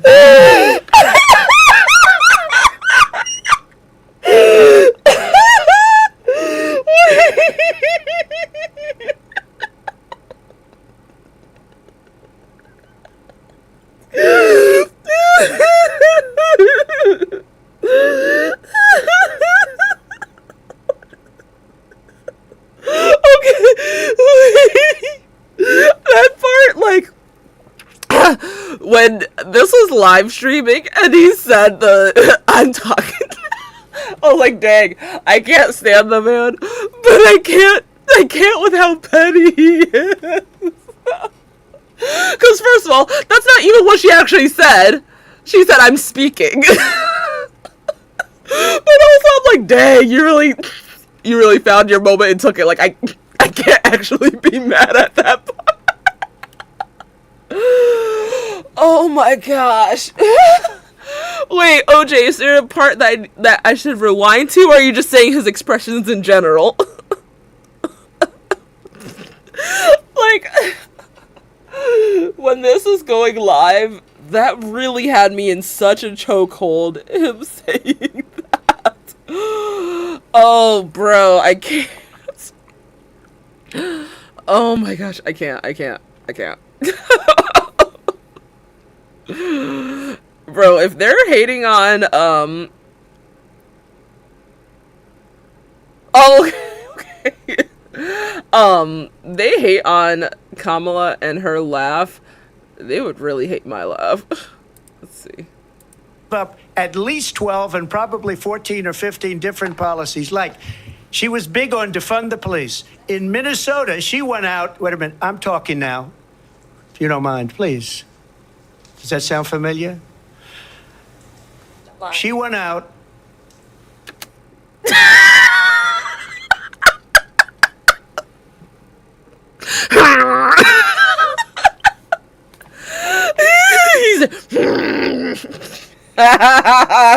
She went out in Minnesota and wanted to let criminals that killed people, that burned down Minneapolis, she went out and raised money to get them out of jail. She did things that nobody would ever think of. Now she wants to do transgender operations on illegal aliens that are in prison. This is a radical left liberal that would do this. She wants to confiscate your guns, and she will never allow fracking in Pennsylvania. Which is funny because she's not even that radical of a left-leaning person. Like, I would see Biden as very center-right. She is very center-left. And I mean that in the most expressive way of saying center-left. Biden is very center-right. So, like, if he thinks she's radical, that's actually horrifying. If she won the election, fracking in Pennsylvania will end on day one. Just to finish one thing so important, in my opinion. So I got the oil business going like nobody has ever done before. When they took over, they got rid of it, started getting rid of it, and the prices were going up the roof. They immediately let these guys go to where they were. I would have been 5 times, 4 times, 5 times higher, because you're talking about 3.5 years ago. They got it up to where I was because they had no choice, because the prices of energy were quadrupling and doubling. You saw what happened to gasoline. So they said, let's go back to Trump. But if she won the election, the day after that election, they'll go back to destroying our country, and oil will be dead, fossil fuel will be dead. We'll go back to windmills, and we'll go back to solar, where they need a whole desert to get some energy to come out of. You ever see a solar plant? By the way, I'm a big fan of solar, but they take... He's a big fan of solar, but also a big fan of natural gas. Okay. 400, 500 acres of desert President soil. Trump, we have a These lot are of not good issues things that we for the have to get environment, to. as We're she out of time. understands. Thank you. Lindsay, thank you. We have an election in just 56 days. And I want to talk about the peaceful transfer of power, which, of course, we all know is a cornerstone of our democracy, and the role of a president in a moment of crisis. Mr. President, on January 6th, you told your supporters to march to the Capitol. You said you would be right there with them. The country and the world saw what played out at the Capitol that day, the officers coming under attack. Aides in the West Wing say you watched it unfold on television off the Oval Office. You did send out tweets, but it was more than 2 hours before you sent out that video message telling your supporters to go home. Is there anything you regret about what you did on that day? You just said a thing that isn't covered. Peacefully and patriotically, I said during my speech, not later on. Peacefully and patriotically. And nobody on the other side was killed. Ashley Babbitt was shot by an out-of-control police officer that should have never, ever shot her. It's a disgrace. But I mean, if you're looking like zombies attacking the Capitol, regardless of your political side, you're probably going to get bang bang down. To nobody's surprise, you will probably be harmed if you present in a threatening way at the Capitol. Oh my gosh, that's so crazy. We didn't do this group of people that have been treated so badly. I ask, what about all the people that are pouring into our country and killing people that she allowed to pour in? She was the border czar. Remember that. She was the border czar. She doesn't want to be called the border czar because she's embarrassed by the border. In fact, she said at the beginning, oh, I'm surprised you're not talking about the border yet. That's because she knows what a bad job they've done. What about those people? When are they going to be prosecuted? When are these people from countries all over the world, not just South America? They're coming in from all over the world, David, all over the world. And crime rates are down all over the world because of it. But let me just ask you. David, when are those people going to be prosecuted? When are the people that burned down Minneapolis going to be prosecuted? Or in Seattle? They went into Seattle. They took over a big percentage of the city of Seattle. Speak on when it. are those people going to be prosecuted? But let me just ask you. You might ask her that question. You were the president. You were watching it unfold on television. It's a very simple question as we move forward toward another election. Is there anything you regret about what you did on that day? Yes or no? I had nothing to do with that other than they asked me to make a speech. I showed up for a speech. I said, I think it's going to be big. I went to Nancy Pelosi and the mayor of Washington, D.C., and the mayor put it back in writing, as you know. I said, you know, this is going to be a very big rally or whatever you want to call it. And again, it wasn't done by me. It was done by others. I said, I'd like to give you 10,000 National Guard or soldiers. They rejected me. Nancy Pelosi rejected me. It was just 2 weeks ago. Her daughter has a tape of her saying she is fully responsible for what happened. They want to get rid of that tape. It would have never happened if Nancy Pelosi and the mayor of Washington did their jobs. I wasn't responsible for security. Nancy Pelosi was responsible. She didn't do her job. The question was about you as president, not about former Speaker Pelosi. But I do want Vice President Harris to respond here. I was at the Capitol on January 6th. I was the vice president-elect. I was also an acting senator. I was there. And on that day, the President of the United States incited a violent mob to attack our nation's capital, to desecrate our nation's capital. On that day, 140 law enforcement officers were injured, and some died. And understand, the former president has been indicted and impeached for exactly that reason. But this is not an isolated situation. Let's remember Charlottesville, where there was a mob of people carrying tiki torches, spewing anti-Semitic hate. And what did the president then at the time say? There were fine people on each side. True. Let's remember that when it came to the Proud Boys, a militia, the president said, the former president said, stand back and stand by. So for everyone watching who remembers what January 6th was, yeah, that was wild. I say, we don't have to go back. Let's not go back. We're not going back. It's time to turn the page. And if that was a bridge too far for you, well, there is a place in our campaign for you to stand for country, to stand for our democracy, to stand for rule of law, and to end the chaos, and to end the approach that is about attacking the foundations of our democracy because you don't like the outcome. And be clear on that point. Donald Trump, the candidate, has said in this election there will be a bloodbath if this and the outcome of this election is not to his liking. Let's turn the page on this. Let's not go back. Let's chart a course for the future and not go backwards to the past. Let me just follow up here. It was a different term, and it was a term that related to energy because they have destroyed our energy business. That was where bloodbath was. Also, on Charlottesville, that story has been, as you would say, debunked.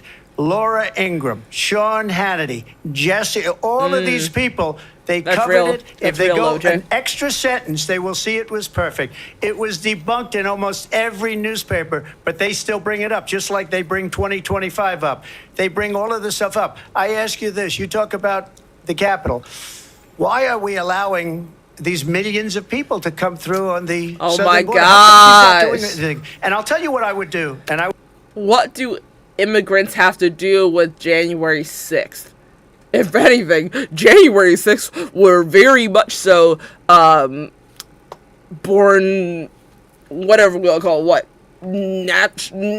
Americans born here. That was not an act of immigrants. No. I would be very proud to do it.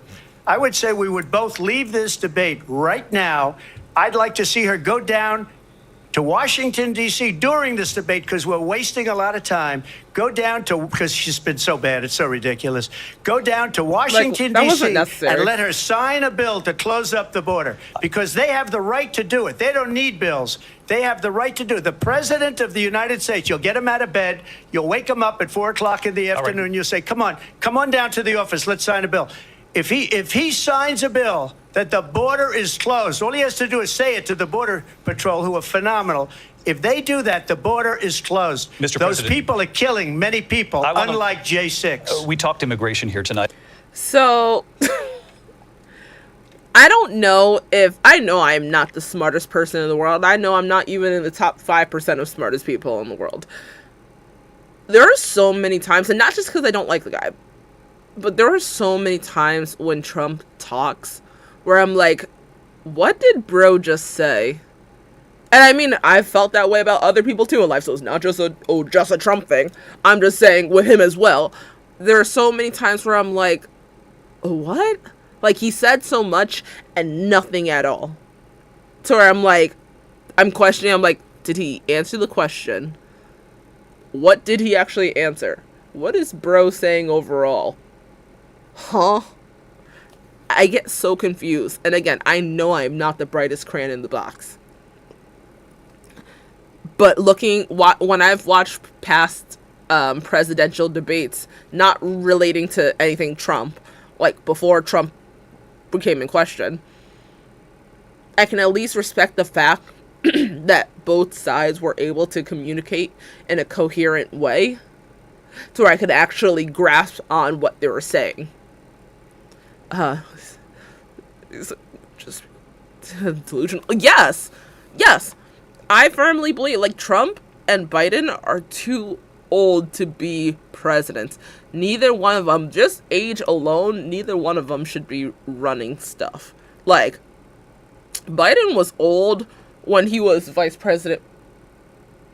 What's my cat doing? Biden was old when he was vice president for Obama, for both terms. He was old then. But bro is, like, gone.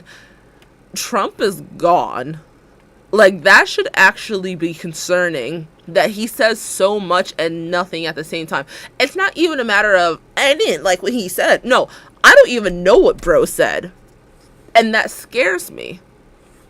At the very least, if we ever have a Republican president, because I'm not going to say the whole, like, every single Democrat is better than Republican, you know, stuff like that type of rhetoric. But if we have a Republican president, the belief that I have with the Democrat one is still the same for the Republican one, in the sense of the American people should know what you're saying, so that way we can actually understand what you're saying, but also fact check you and make sure we can actually digest what you're saying as accurately as possible. If we don't know what's being said, that's a problem, because that's not just a me thing. I know when I'm the only one in the room that doesn't know anything and I'm like, yeah, that's definitely a me thing. This is too many people around the world, not just Americans, too many people around this globe that have no idea what he said. There is a clear reason why a significant amount of Republicans are siding with Kamala.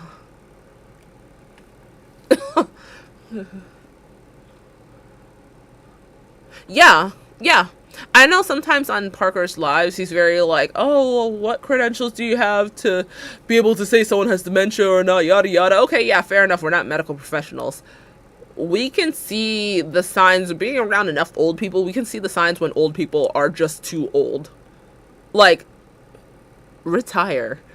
Because by the time, if Trump becomes president, by the time that he would be out of office, bro's going to be in his 80s. That's too old. Like, I don't understand why that's just like, okay. But, like, when it comes to Biden, people are very, oh, he's too old. But when it comes to Trump, it's like, whatever. No, both of them are too old. Just as much as there's an age, like minimum to be president. There should be an age maximum, some type of range between A and B. If you are out of that range by the time that you would become president, then you should not be able to become president, in my opinion. I don't know. Let's start this up. Fractured speech. Yeah, which also gives me a sign that he's not even bouncing off of the last sentence that he said and whatnot, too. Yeah, the U.S. is cooked and fried. We're really screwed. And, you know, it is sad that we're supposed to be, though, the greatest country, the most powerful country, yada, yada, yada. It is really sad that both sides are failing us so well. It's sad that we even have just a two-party system. Two parties cannot accurately depict America when we're supposed to be the melting pot, yada, yada. A or B cannot be the only options. That's like saying, okay, which represents America best? Chocolate ice cream or vanilla ice cream? Me personally, I would rather take strawberry ice cream. But okay. And I do want to focus on this next issue to both of you, because it really brings us this into focus, truth in these times that we're living in. Mr. President, for 3.5 years after you lost the 2020 election, you repeatedly falsely claimed that you won, many times saying you won in a landslide. In the past couple of weeks leading up to this debate, you have said, quote, you lost by a whisker, that you, quote, didn't quite make it, that you came up a little bit short. I said that? Are you now acknowledging that you lost in 2020? Bro really said, Trump, you said A, B, and C. Trump really said, I said that?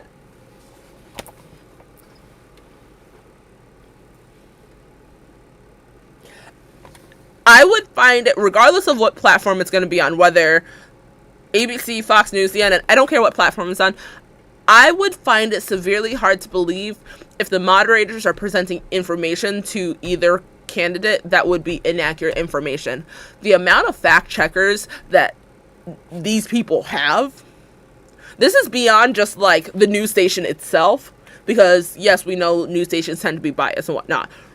I think so far we've very clearly seen that the moderators have called out both Trump and Harris about not so ideal claims that they've both have made. So it's not even like I think they're acting more in favor of one or the other kind of thing. One over the other. But it just boggles my mind to question the moderators. Did I say that? Yes, actually. That's how we produce this information, because you said that. Is that so much of a surprise? Valid if maybe, oh, I forgot I said it. Okay, well, they're not going to pull that information out of nowhere. These are people that have been doing this for enough years to be credible sources in the concept of moderating debates. Yeah, you're right. That is clear evidence right there. Acknowledge that at all. But I you said did that say that. sarcastically. You But know those- that. So, wait. So he said, did I say that? No, I didn't say that. I said that sarcastically. Which one is it? Are you unaware if you said it or not? Did you not say it, or did you say it sarcastically? Which one is it? Because you can't play all three sides. At all, we lost by a whisker. That was said sarcastically.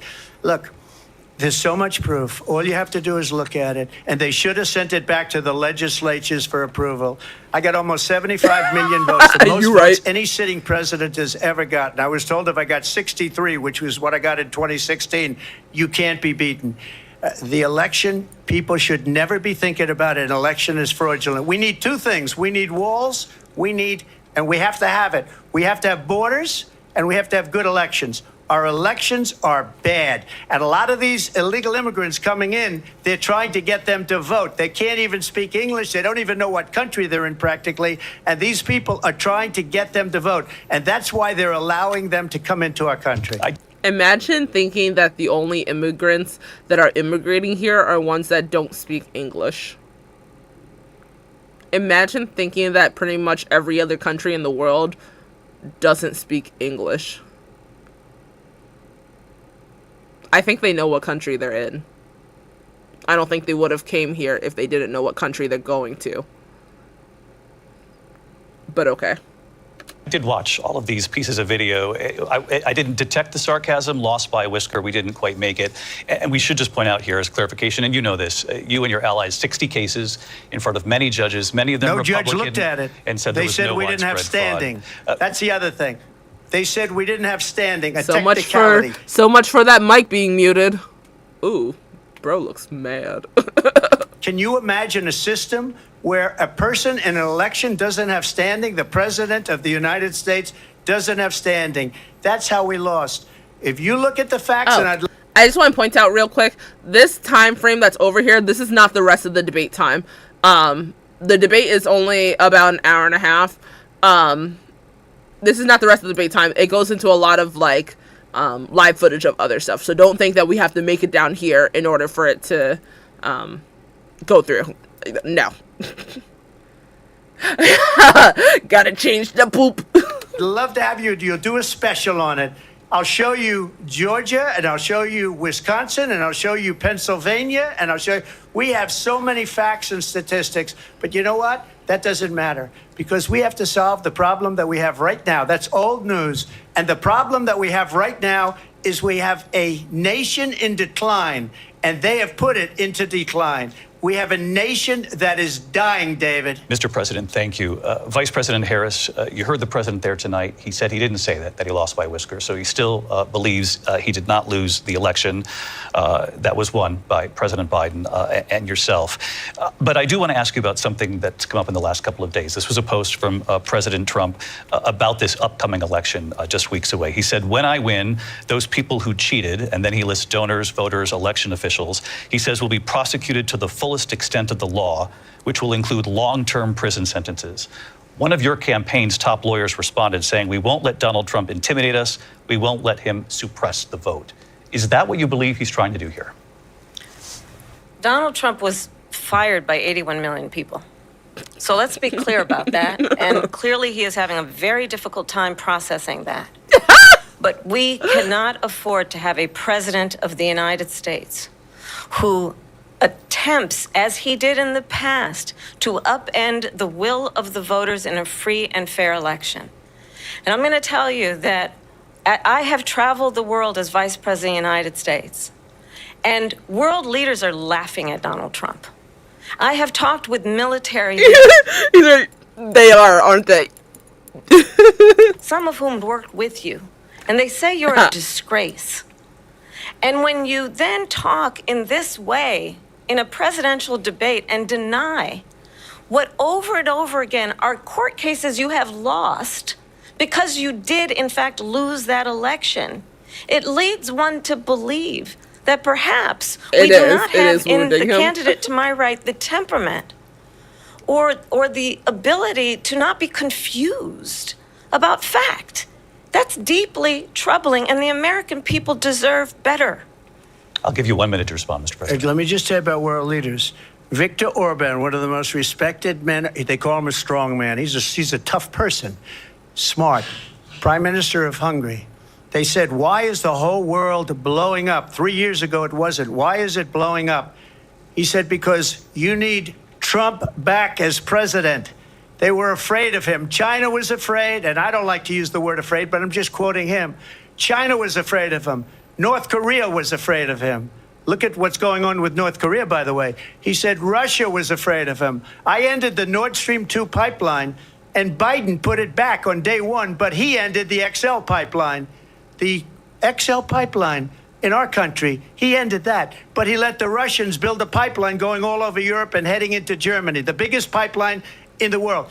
Look, Viktor Orban said it. He said the most respected, most feared person is Donald Trump. We had no problems when Trump was president. But when this weak, pathetic man that you saw at a debate just a few months ago, that if he weren't in that debate, he'd be running instead of her. She got no votes. He got 14 million votes. What you did, you talk about a threat to democracy. He got 14 million votes, and they threw him out of office. And you know what? I'll give you a little secret. He hates her. He can't stand her. But he got 14 million votes. They threw him out. She got 0 votes. And when she ran, she was the first one to leave because she failed. And now she's running. I don't understand it, but Mr. I'm okay President, with it Mr. because President, your time is I up. think we're Thank going to you. do very well. We've got a lot more to get to. Turning now Yes. to the Israel-Hamas war and the hostages who are still being held, Americans among them. Vice President Harris, in December, you said, quote, Israel has a right to defend itself, but you added, quote, it matters how, saying international humanitarian law must be respected. Israel must do more to protect innocent civilians. You said that 9 months ago. Now an estimated 40,000 Palestinians Bro are is dead. worked up. Nearly 100 hostages remain. Just last week, Prime Minister Benjamin Netanyahu said there's not a deal in the making. President Biden has not been able to break through the stalemate. How would you do it? What's the difference between a service animal and an emotional support pet? Well, a service animal has to go through long and expensive training so it can work and... Well, Okay. let's understand how we got here. On October 7, Hamas, a terrorist organization, slaughtered 1,200 Israelis, many of them young people who were simply attending a concert. Women were horribly raped. And so, absolutely, I said then, I say now, Israel has a right to defend itself. We would. And how it does so matters. Because it is also true, far too many innocent Palestinians have been killed. Children, mothers. What we know is that this war must end. It must end immediately, and the way it will end is we need a ceasefire deal and we need the hostages out. And so we will continue to work around the clock on that. Work around the clock, also understanding that we must chart a course for a two-state solution. And in that solution, there must be security for the Israeli people and Israel, and in equal measure for the Palestinians. But the one thing I will assure you always, I will always give Israel the ability to defend itself, in particular as it relates to Iran and any threat that Iran and its proxies pose to Israel.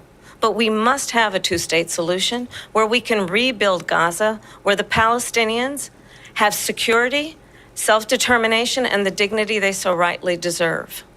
President Trump, how would you negotiate with Netanyahu and also Hamas in order to get the hostages out and prevent the killing of more innocent civilians in Gaza? If I were president, it would have never started. If I were president, Russia would have never, ever, I know Putin very well, he would have never, and there was no threat of it either, by the way, for 4 years, have gone into Ukraine and killed millions of people when you add it up, far worse than people understand what's going on over there. But when she mentions about Israel, all of a sudden, she hates Israel. She wouldn't even meet with Netanyahu when he went to Congress to make a very important speech. She refused to be there because she was at a sorority party of hers. She wanted to go to the sorority party. She hates Israel. If she's president, I believe that Israel will not exist within 2 years from now. And I've been pretty good at predictions. When did she ever say she hates Israel? When did she ever say that? Okay. And I hope I'm wrong about that one. She hates Israel. At the same time, in her own way, she hates the Arab population because the whole place is going to get blown up. Arabs, Jewish people, Israel will be gone. It would have never happened. Iran was broke under Donald Trump. Now Iran has $300 billion because they took off all the sanctions that I had.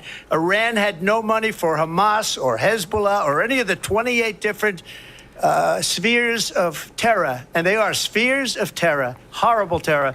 They had no money. It was a big story, and you know it. You covered it very well, actually.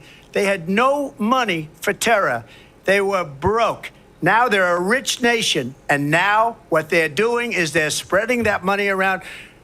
Look at what's happening with the Houthis and Yemen. Look at what's going on in the Middle East. This would have never happened. I will get that settled and fast, and I'll get the war with Ukraine and Russia ended. If I'm president-elect, I'll get it done before even becoming president. I just know bro is spitting on that mic. You see how glossed up his lips are? I just know that mic has so much spit on it. Vice President Harris, he says you hate Israel. That's absolutely not true. See I through. have my entire career and life supported Israel and the Israeli people. He knows that. He's trying to, again, divide and distract from the reality, which is it is very well known that Donald Trump is weak and wrong on national security and foreign policy. It is well known that he admires dictators, wants to be a dictator on day one, according to himself. It is well known that he said of Putin that he can do whatever the hell he wants and go into Ukraine. It is well known that he said when Russia went into Ukraine, it was brilliant. It is well known he exchanged love letters with Kim Jong-un. And it is absolutely well known that these dictators and autocrats are rooting for you to be president again because they're so clear. They can manipulate you with flattery and favors. And that is why you're right. so many military leaders who you have worked with have told me you are a disgrace. That is why we understand that we have to have a president who is not consistently weak and wrong on Vice national President security, Harris. including the importance of upholding and respecting in highest regard our military. Vice President Harris, Right. thank you. They're the ones, and she's the one that caused it, that's weak on national security by allowing every nation last month for the year, 168 different countries sending people into our country. Their crime rates are way down. Putin endorsed her last week, said, I hope she wins. And I think he meant it because what he's gotten away with is absolutely I'm looking that up real quick. incredible. It wouldn't have happened with me. The leaders of other countries think that they're weak and incompetent, and they are. They're grossly incompetent. And I just ask one question. Why does Biden go in and kill the Keystone Pipeline and approve the single biggest deal that Russia's ever made, Nord Stream 2, the biggest pipeline anywhere in the world going to Germany and all over Europe? Because they're weak and they're ineffective. And Biden, by the way, President gets paid Trump, a lot of money. Thank you. We have a lot of issues to get to. We'll be right back with much more of this historic ABC News presidential debate from the National Constitution Center right here in Philadelphia. Back in a moment.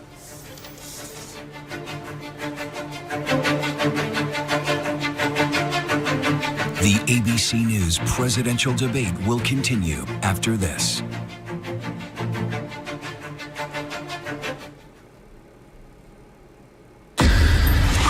It was a regular day for 19-year-old Melissa Witt.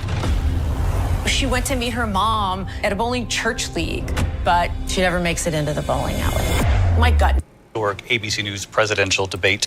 Okay, so apparently Putin claimed that he endorsed her. I'm not seeing anything that shows documentation of that endorsement. People are currently, not people meaning like, oh, just the general public, but like fact checkers, at least from what I'm seeing, feel as though it was like a haha moment, like a throwing a wrench into things. So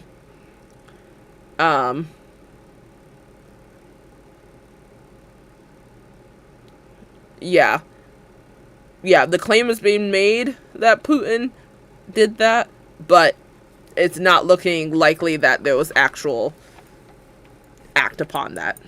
Tonight, we're going to continue here, and I want to turn to the war in Ukraine. We're now 2.5 years into this conflict. Mr. President, it has been the position of the Biden administration that we must defend Ukraine from Russia, from Vladimir Putin, to defend their sovereignty, their democracy, that it's in America's best interest to do so, arguing that if Putin wins, he may be emboldened to move even further into other countries. You have said you would solve this war in 24 hours. You said so just before the break tonight. How exactly would you do that? And I want to ask you a very simple question tonight. Do you want Ukraine to win this war? I want the war to stop. I want to save lives that are being uselessly, people being killed by the millions. It's the millions. It's so much worse than the numbers that you're getting, which are fake numbers. Look, we're in for 250 billion or more. What's your fake numbers? Because they don't ask Europe, which is a much bigger beneficiary to getting this thing done than we are. They're in for $150 billion less because Biden and you don't have the courage to ask Europe, like I did with NATO, They paid billions and billions, hundreds of billions of dollars when I said, either you pay up or we're not going to protect you anymore. So that's maybe one of the reasons they don't like me as much as they like weak people. But you take a look at what's happening. We're in for 250 to 275 billion. They're into 100 to 150. They should be forced to equalize. With that being said, I want to get the war settled. I know Zelensky very well, and I know Putin very well. I have a good relationship, and they respect your president, okay? They respect me. They don't respect Biden. How many would you millions? respect him? Yes. Why? For what reason? He hasn't even made a phone call in 2 years to Putin, hasn't spoken to anybody. They don't even try and get it. That is a war that's dying to be settled. I will get it settled before I even become president. If I win, when I'm president-elect, and what I'll do is I'll speak to one, I'll speak to the other, I'll get them together. That war would have never happened. And in fact, when I saw Putin after I left, unfortunately left because our country has gone to hell. But after I left, when I saw him building up soldiers, he did it after I left, I said, oh, he must be negotiating. It must be a good, strong point of negotiation. Well, it wasn't, because Biden had no idea how to talk to him. He had no idea how to stop it. And now you have millions of people dead, and it's only getting worse, and it could lead to World War III. Don't kid yourself, David. We're playing with World War III, and we have a president that we don't even know if he's... Where is our president? We don't even know if he's a president. And just to clarify they here... They threw him out of a campaign like a dog. We don't even know. Is he our president? But we have a president, Mr. President, that doesn't know he's alive. Your time is up. Just to clarify in the question, do you believe it's in the U.S. best interest for Ukraine to win this war, yes or no? I think it's the U.S. best interest to get this war finished and just get it done. All right. Negotiate a deal, because we have to stop all of these human lives from being destroyed. I want to take this to Vice President Harris. I want to get your thought. That's real, Avita points out. That's very real. Yep. That's probably who he's been looking at a majority of the time, regardless of who's asking the questions, because he sure ain't facing Kamala, and he sure ain't facing Lindsay. So, that's a good observation. On support for Ukraine in this moment, but also as commander-in-chief, if elected, how would you deal with Vladimir Putin, and would it be any different from what we're seeing from President Biden? Well, first of all, it's important to remind the former president you're not running against Joe Biden, you're running against me. Period. I believe the reason that Donald Trump said, says I ain't this Biden. war would be over within 24 hours is because he would just give it up. And that's not who we are as Americans. Let's understand what happened here. I actually met with Zelensky a few days before Russia invaded, tried through force to change territorial boundaries, to defy one of the most important international rules and norms, which is the importance of sovereignty and territorial integrity. And I met with President Zelensky. I shared with him American intelligence about how he could defend himself. Days later, I went to NATO's eastern flank, to Poland and Romania.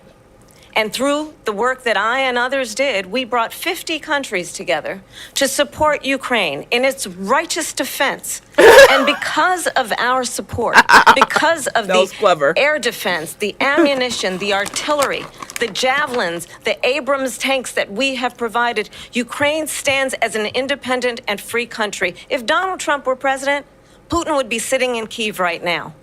And understand what that would mean, because Putin's agenda is not just about Ukraine. Understand why the European allies and our NATO allies are so thankful that you are no longer president, and that we understand the importance of the greatest military alliance the world has ever known, which is NATO, and what we have done to preserve the ability of Zelensky and the Ukrainians to fight for their independence. Otherwise, Putin would be sitting in Kyiv with his eyes on the rest of Europe, starting with Poland. And why don't you tell the 800,000 Polish Americans right here in Pennsylvania how quickly you would give up for the sake of favor and what you think is a friendship with what is known to be a dictator who would eat you for lunch. Vice President Harris, thank you. We've heard from both of you on Ukraine tonight. Afghanistan came up in the last hour. I wanted her to respond to something you said earlier, and I'll give you a minute here. Putin would be sitting in Moscow, and he wouldn't have lost 300,000 men and women, but he would have been sitting in Moscow. Quiet, please. He would have been sitting in Moscow much happier than he is right now. But eventually, you know, he's got a thing that other people don't have. He's got nuclear weapons. They don't ever talk about that. He's got nuclear weapons. Nobody ever thinks about that.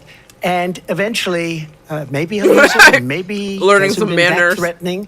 But he does have that, something we don't even like to talk about. Nobody likes to talk about it.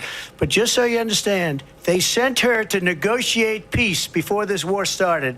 3 days later, he went in and he started the war because everything they said was weak and stupid. They said the wrong things. That war should have never started. She was the emissary. They sent her in to negotiate with Zelensky and Putin, and she did.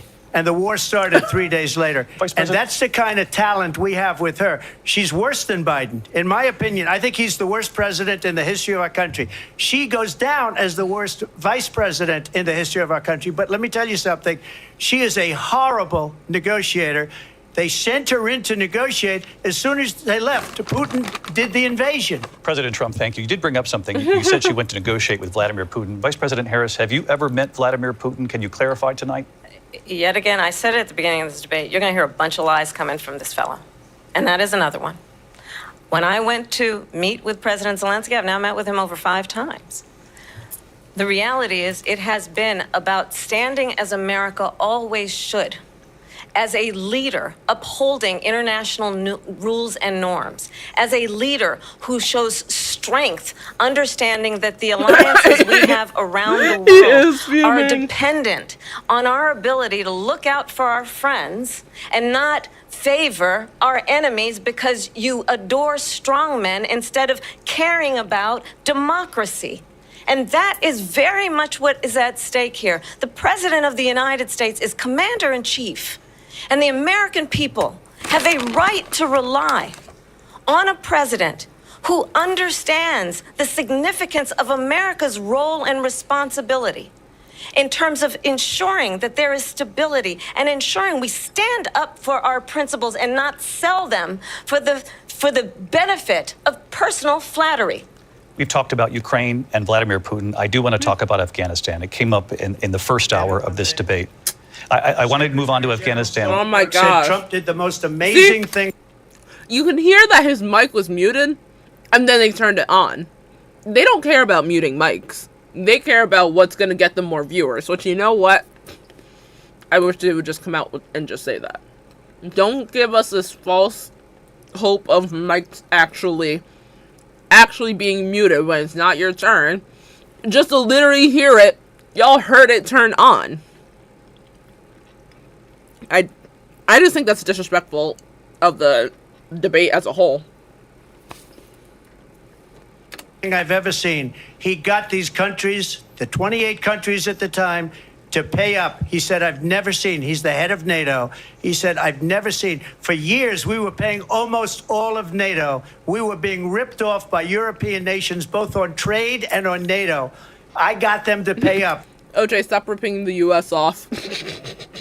By saying one of the statements you made before, if you don't pay, we're not going to protect you. President Otherwise, Trump. we would have never gotten it. He said it was one of the most incredible jobs that he's ever seen done. Thank you. I want to turn to Afghanistan. It came up in the first hour of the debate, and we witnessed a poignant moment today on Capitol Hill, honoring the soldiers who died in the chaotic withdrawal from Afghanistan. I do want to ask the Vice President, do you believe you bear any responsibility in the way that withdrawal played out? Well, I will tell you, I agreed with President Biden's decision to pull out of Afghanistan. 4 presidents said they would, and Joe Biden did. And as a result, America's taxpayers are not paying the $300 million a day we were paying for that endless war. And as of today, there is not one member of the United States military who is in active duty in a combat zone in any war zone around the world, the first time this century. But let's understand how we got to where we are. Donald Trump, when he was president, negotiated one of the weakest deals you can imagine. He calls himself a deal maker. Even his national security advisor said it was a weak, terrible deal. And here's how it went down. He bypassed the Afghan government. He negotiated directly with a terrorist organization called the Taliban. The negotiation involved the Taliban getting 5,000 Taliban terrorists released. And get this. No, get this. Sis was looking him up and down. Sis really was like, it was subtle, but she was looking him up and down and be like,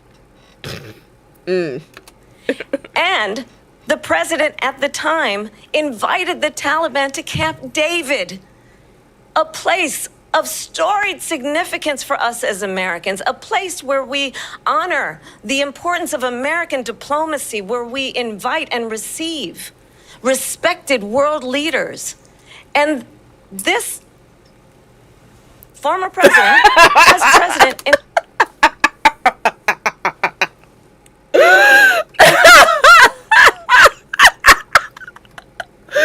Samuel L. Jackson enters the chat. And this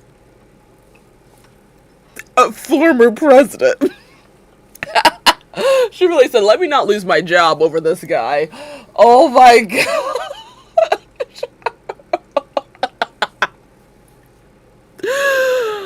Oh gosh, that had me dead.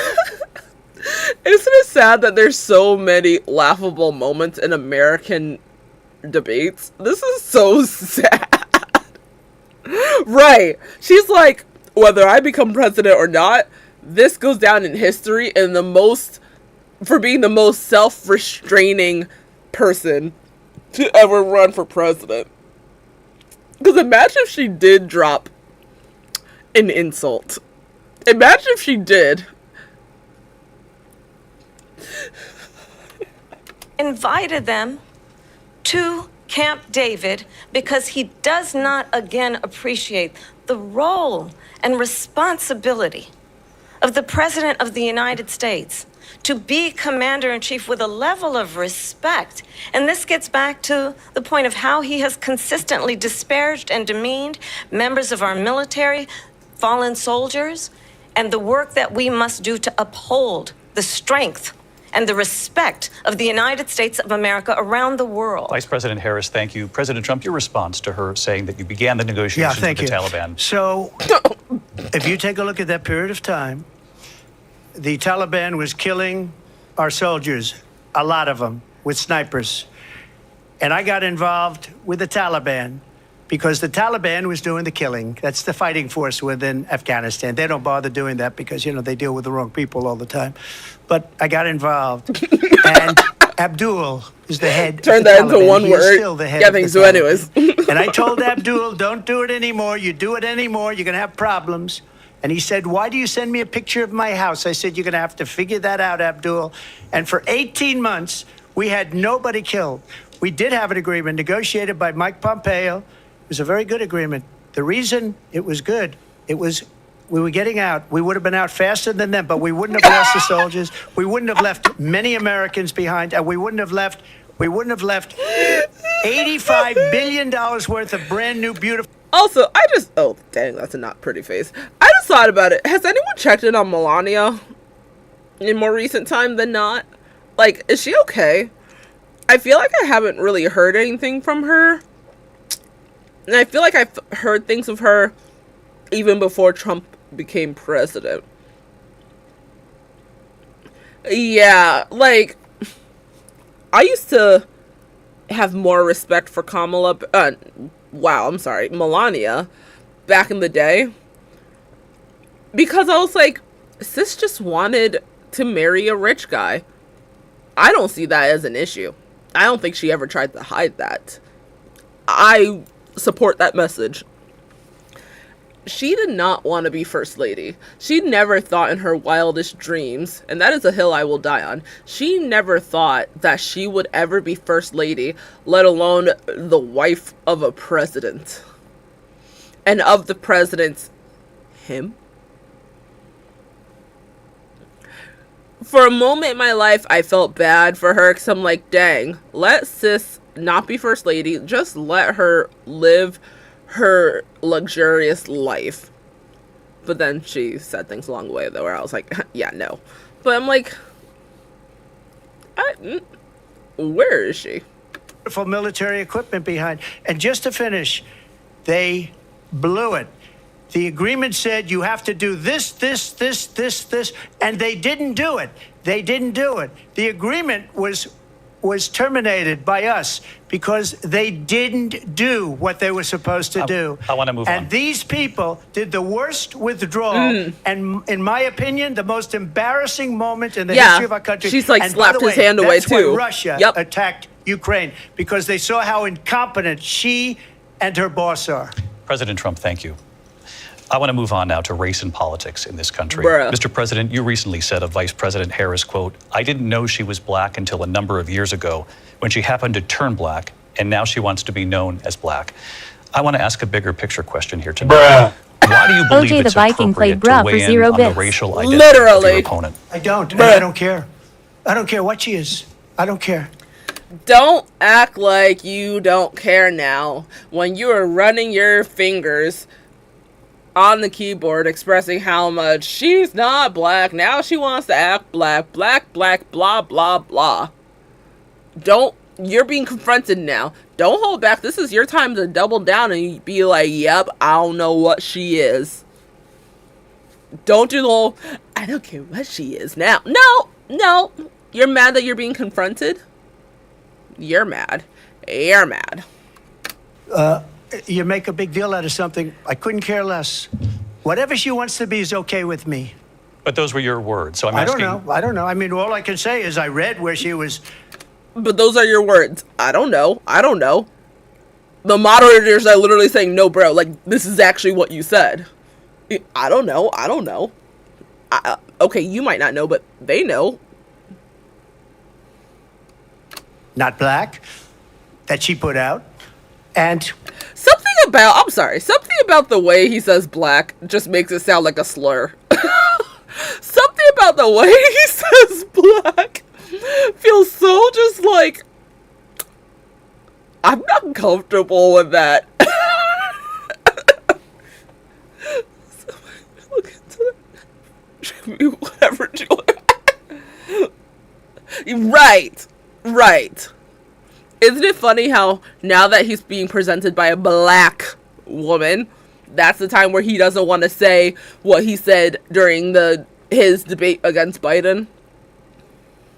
Okay. I'll say that. And then I read that she was black, and that's okay. Either one was okay with me. That's up to her.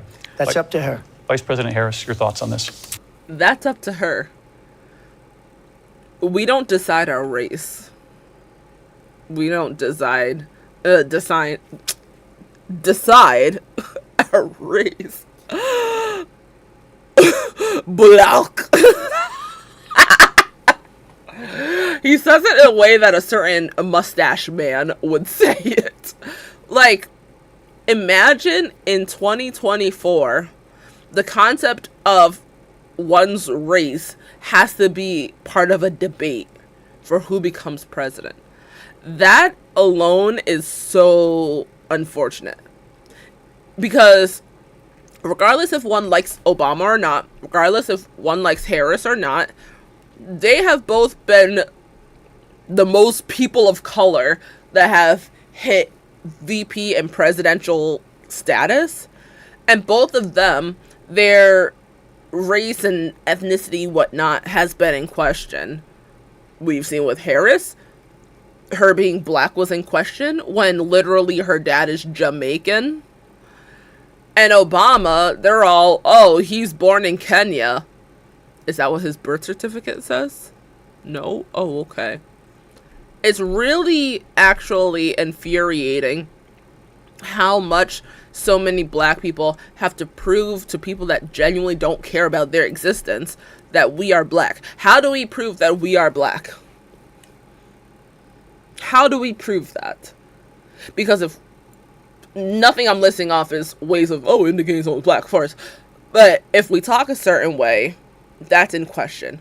If our hair looks a certain way, that's in question. If we eat a certain way, that's in question. If we walk a certain way, that's in question. Our ethnicity is always in question. And it's so infuriating having to be in these positions where you almost have to like scream to the high heavens, our black guys out black. Like, in 2024, we still have to do that? And what's worse that, okay, we still have to do that, and people still say, yeah, no. Who is Trump to decide if Kamala is black or not?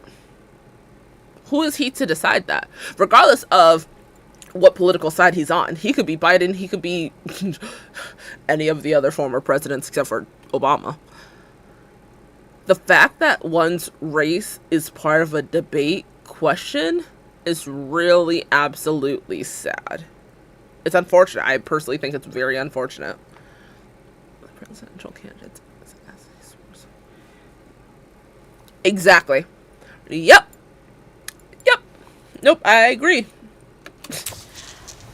I think it's, I mean, honestly, I think it's a tragedy that we have someone who wants to be president who has consistently, over the course of his career, attempted to use race to divide the American people. You know, I do believe that the vast majority of us know that we have so much more in common than what separates us, and we don't want this kind of approach that is just constantly trying to divide us, and especially by race. And let's remember how Donald Trump started. He was land, he owned buildings, and he was investigated because he refused to rent property to black families. Facts. Let's remember, this is the same individual who took out a full-page ad in the New York Times calling for the execution of 5 young black and Latino boys who were innocent, the Central Park 5. Took out a full-page ad calling for their execution. This is the same individual who spread birther lies about the first black president of the United States. And I think the American people want better than that, want better than this, want someone who understands, as I do, I travel our country. We see in each other a friend. We see in each other a neighbor.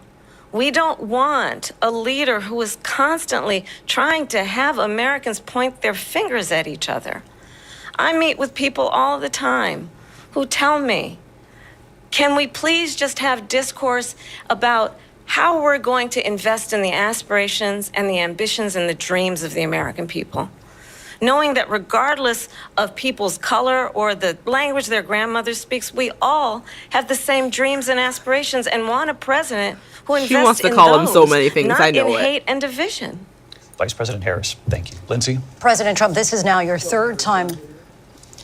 This is the most divisive presidency in the history of our country. There's never been anything like it. They're destroying our country, and they come up with things. They are destroying our country. What she just said. They are destroying our country. Many, many years. Who is they that is destroying our country?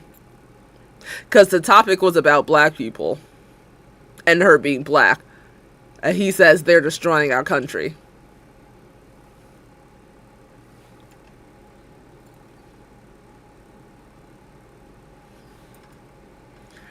Can you tell me... Oh, I appreciate you, Queen. Can you tell me 5 school unalivings that were done by a black person? 5? Because we've probably had 5 in just... Well, no, we've had way more than 5 just in this year, but when y'all get that answer, y'all let me know. When a lot of people, including Mayor Bloomberg, agreed with me on the Central Park 5, they admitted, they said, they pled guilty. And I said, well, if they pled guilty, they badly hurt a person, killed a person ultimately. And if they pled guilty, then they pled, we're not guilty. But this is a person that has to stretch back years, 40, 50 years ago, because there's nothing now. I built one of the greatest economies in the history of the world, and I'm going to build it again. He has all opportunity to acknowledge that he wrote that article. Yes, you're right now. They were forced to plead guilty after being interrogated while they're all minors, which, why weren't any of their parents allowed to be there? And Corey Wise, King Corey, was there to support his friend that got accused. He wasn't even, not like any of them were part of it, of course, but he wasn't even a part of it. Got the longest sentencing, arguably the most amount of abuse within his time in prison. Trump could use this opportunity to be like, yeah, that was messed up of me to do. I want to publicly apologize to the Central Park Five, say each of their names, their family, and anyone, in relation to them. I apologize for the harm that I caused from that post or article, whatever. I apologize. He could have easily said something like that. But does he feel bad? No. It's going to be bigger, better, and stronger. But they're destroying our economy. They have no idea what a good economy is. Their oil policies, every single policy. And remember this, she is Biden. She's trying to get away from Biden. I don't know the gentleman, she says. She is Biden. The worst inflation we've ever had, a horrible economy because inflation has made it so bad, and she can't get away with that. Thank you. Your time is up. I want to respond to that, though. I want to just respond briefly. Clearly, I am not Joe Biden, and I am certainly not Donald Trump. And what I do offer is a new generation of leadership for our country. One who believes in what is possible, one who brings a sense of optimism about what we can do instead of Tati Queen, hi! The American people. I believe in what we can do to strengthen our small businesses, which is why I have a plan. Let's talk about our plans. And Tati, you also share your thoughts. We're gonna at the end have like an overall conversation of our thoughts, but you share too if you're comfortable doing so. And let's compare the plans. I have a plan to give startup businesses $50,000 tax deduction to pursue their ambitions, their innovation, their ideas, their hard work. I have a plan, $6,000 for young families for the first year of your child's life to help you in that most critical stage of your child's development. I have a plan that is about allowing people to be able to pursue what has been fleeting in terms of the American dream by offering a help with down payment of $25,000 down payment assistance for first-time home buyers. That's the kind of conversation, I believe, David, that people really want tonight, as opposed to a conversation that is constantly about belittling and name-calling. Let's turn the page Vice President and move Harris, forward. thank you. Let's turn to policy. President Let's Trump, turn back we to have policy. to move on. President Trump. Let's turn to policy, please. Former to President defund the Trump. police. She has a See? plan They turned to up his mic. confiscate everybody's gun. President Trump, she we has do a have to plan move on to not other allow issues. fracking in Unplug it. Pennsylvania or anywhere else. Okay. Thank you, That's Mr. what her President. plan is until just recently. I just need Lindsay, to go ahead. respond No, because Trump, the President former Trump. president has said No, I'm something sorry. twice that I need to No, respond to. I'm sorry. We're I just going need to move respond on, Vice one President time Harris. to what he has President said Trump, this multiple is times. now your Yes. third time running for president. You have long vowed to repeal. That infuriates me. I wish I kept account of how many times Trump overtalked the moderators and convinced them to keep his mic on and keep on talking. But the one time that Kamala is like, nope, I need to respond, what, she doesn't get that acceptance of over talking, but he does. Either we're just gonna keep these mics unplugged or we're just gonna keep them plugged in. I really don't like the fact that they did not let her have the same amount of over talking privilege, but he got to. That bothers me so absolutely so much. That infuriates me. Like, when I was first watching this when it came on live, like, I felt a bit of like sadness inside. Like, he's had so many opportunities to overtalk the moderators, them turning his mic back on to talk, and they let it happen. They let it happen. But the one time she's like, no, I need to respond to these two things. That right there shows privilege to me. And I know there'll be probably people commenting later on emotional. It's If anyone thinks that's fair, I question why you're still watching my lives. Like that bothers me so much. We're already silenced enough in America, and that was a clear indication of it. Repeal and replace the Affordable Care Act, also known as Obamacare. You have failed to accomplish that. You now say you're going to keep Obamacare, quote, unless we can do something much better. Correct. Last month, you said, quote, we're working on it. So tonight, 9 years after you first started running, do you have a plan, and can you tell us what it is? Obamacare was lousy health care, always was. It's not very good today. And what I said, that if we come up with something, and we are working on things, Obamacare helps so many people. It really actually helps so many people in America. And that's not me being all, oh yay, Obama. No. His health care helped out so many people. The Affordable Care Act, that was actually one of the better ones, actually. We're going to do it, and we're going to replace it. But remember this. I inherited Obamacare because Democrats wouldn't change it. They wouldn't vote for it. They were unanimous. They wouldn't vote to change it. If they would have done that, we would have had a much better plan than Obamacare. But the Democrats came up. They wouldn't vote for it. I had a choice to make when I was president. Do I save it and make it as good as it can be, never going to be great, or do I let it rot? And I felt I had an obligation, even though politically it would have been good to just let it rot and let it go away. I decided, and I told my people, the top people, and they're very good people. I have a lot of good people in this administration. We read about the bad ones. I told the top people, and many people, the very good people. Like, if that's not iconic Trump terminology, I don't know what is. The greatest people ever. It's a real bad ones, too, and so do they. They have really bad ones. The difference is they don't get rid of them. But let me just explain. I had a choice to make. Like, do I you want a save cookie? it and make it as good as it can be, or do I let it rot? And I saved it. I did the right thing. No, But he's never it's specific. still never Never. going to be great, and it's too expensive for people. And what we will do is we're looking at different plans. If we can come up with a plan that's going to cost our people, our population, less money and be better health care than Obamacare, then I would absolutely do it. But until then, I'd run it as good as it can be run. So just a yes or no, you still do not have a plan? I have concepts of a plan. I'm not president right now, but...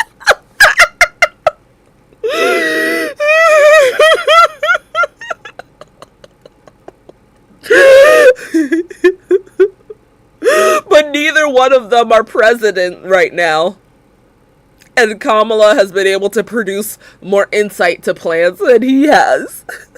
He's had, from the moment he became, actually, a little bit before he became president, to as we speak now, to come up with more concepts about plans and policies. He's had, we'll say arguably, almost a decade, like 9-ish years. So we think 4 years of him being president, 4 years of Biden being president, and maybe a little bit before Trump becoming president. He's had like 9 years to figure out what plans he would have in place. Kamala Harris didn't even think that she was going to become president at some point in time. Why would she? And she's been able to come up with the plan with less amount of time in comparison to Trump, but also less amount of time because of when Biden decided to dip out. She's only had a couple months to actually come up with plans that she's never thought she's had to come up with. She's had a couple months. He's had about 9 years.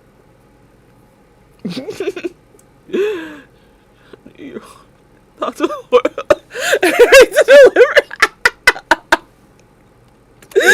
I'm going to say that to my professor. We come up with something. I would only change it if we come up with something that's better and less expensive. And there are concepts and options we have to do that. And you'll be hearing about it in the not-too-distant future. Vice President Harris, in 2017, you supported Bernie Sanders' proposal to do away with private insurance and create a government-run healthcare system. 2 years later, you proposed a plan that included a private insurance option. What is your plan today? Well, first of all, I absolutely support, and over the last 4 years as vice president, private healthcare options. But what we need to do is maintain and grow the Affordable Care Act. But I'll get to that, Lindsay. I just need to respond to a previous point that the former president has made. I've made very clear my position on fracking. And then this business about taking everyone's guns away. Tim Walz and I are both gun owners. We're not taking anybody's guns away. So stop with the continuous lying about this stuff. Period. As it relates to the Biden and Harris have never been on the side of like taking guns away. And, oh my gosh, they're trying to ban guns, blah blah blah. They're probably trying to ban like certain styles of ARs. But neither one of them have ever spoken on not allowing people to have the right to bear arms. That would actually go against the Constitution, to which presidents have to uphold the Constitution. So especially with now her publicly speaking that her and Tim Walz are both owners of them, why would the claim be there that she's all anti-owning them while she owns them? That would be her taking away her own right.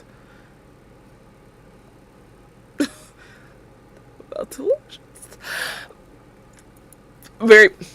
Care Act. Understand, let's just look at the history to know where people stand.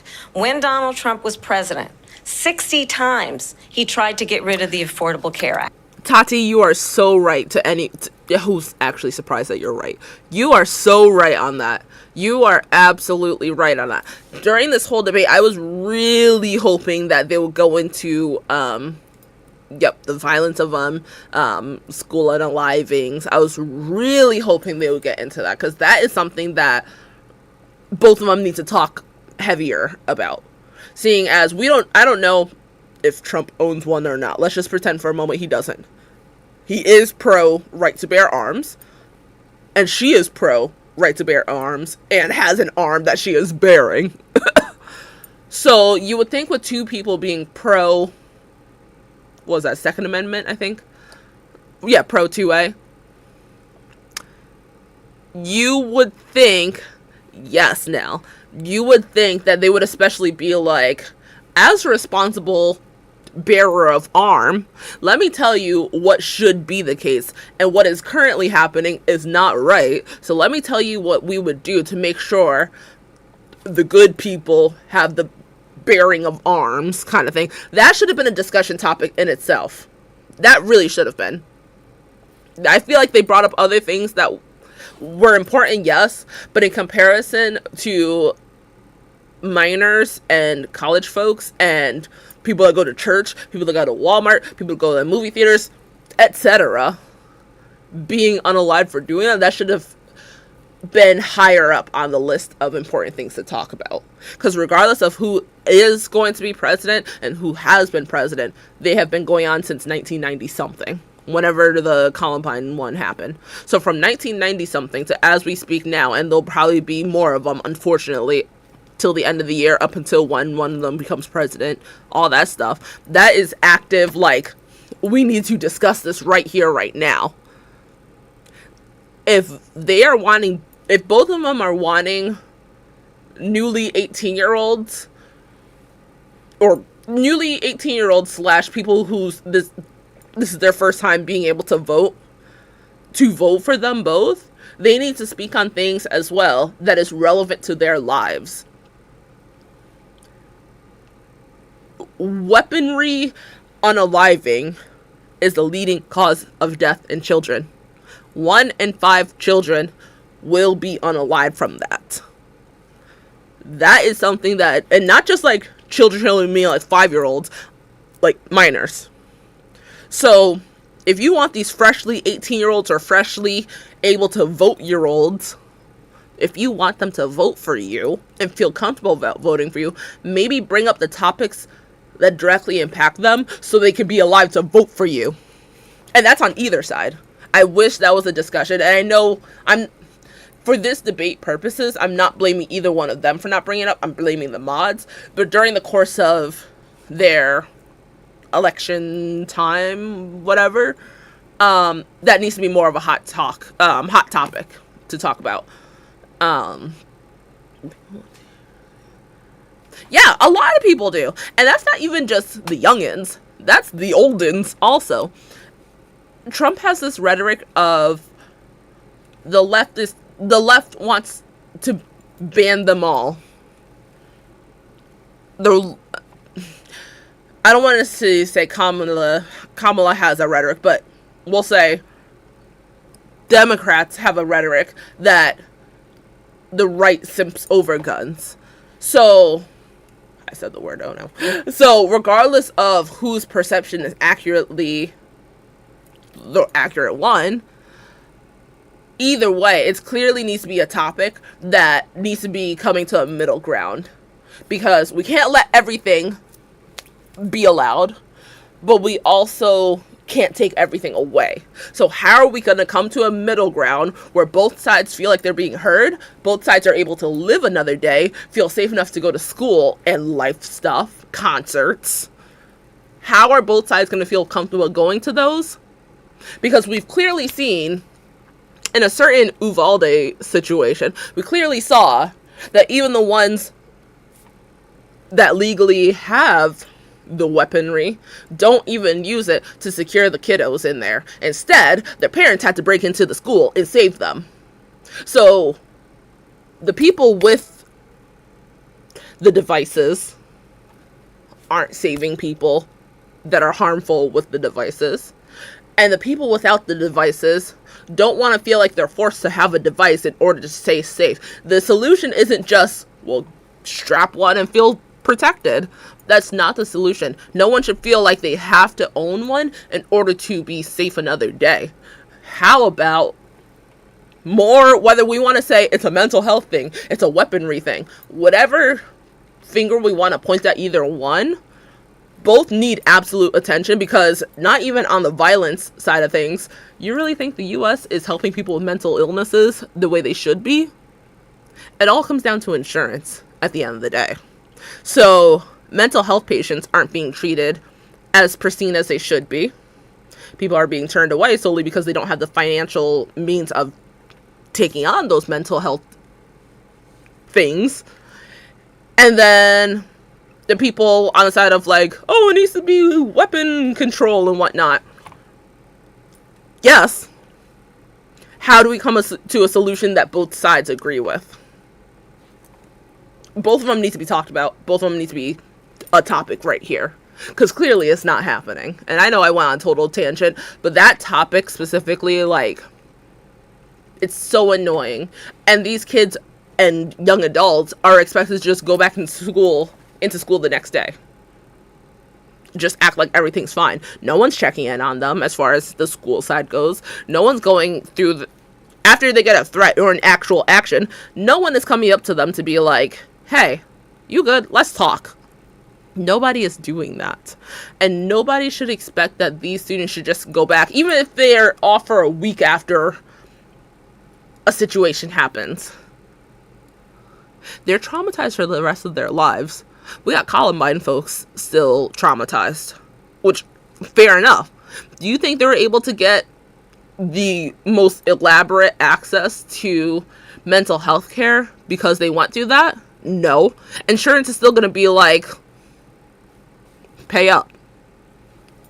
So, I fully dealt into. Right. It's one of those topics where we feel like we can't talk about, when if anything, that should be one of the biggest things we talk about. Able to vote year old. Yeah, we want to unalive them after they're born. This topic is so annoying to me. No one of any age in school, whether they're a minor or an adult, no one should have to fear going to school every day. At the end of the day, no school is safe. No school is safe. We can't say it doesn't happen over here, doesn't happen over here. It either has or it will. So it's almost like we have to prepare for it to happen versus just being able to comfortably go to school. Tell me how that makes sense. Fact, 60 times. I was a senator at the time when I will never forget the early morning hours when it was up for a vote in the United States Senate. And the late, great John McCain, who you have disparaged as being He's you don't laughing like about him, you that. said at the time, because he got caught. He was an American hero. The late, great John McCain, I will never forget that night, walked onto the Senate floor and said, "No, you don't. No, you don't." See, it's really sad when, again, I'm not a simp over John McCain. There are many beliefs that he has that I'm not in favor of. But it's really sad when so many people, especially on the left side, defend and protect John McCain so much because of how much of a difference of a Republican he is in comparison to Trump. We saw, while John McCain was still alive, we saw how active he was while he did his own rallies, when he would bring up a topic regarding Obama and people would start making noises, boo, no. He said, we don't do that here. He said, no. He said, you can have your disagreements, but we're not going to be disrespectful. The fact that, like Obama's debate with both Mitt Romney and John McCain are two debates that really stick out in my mind.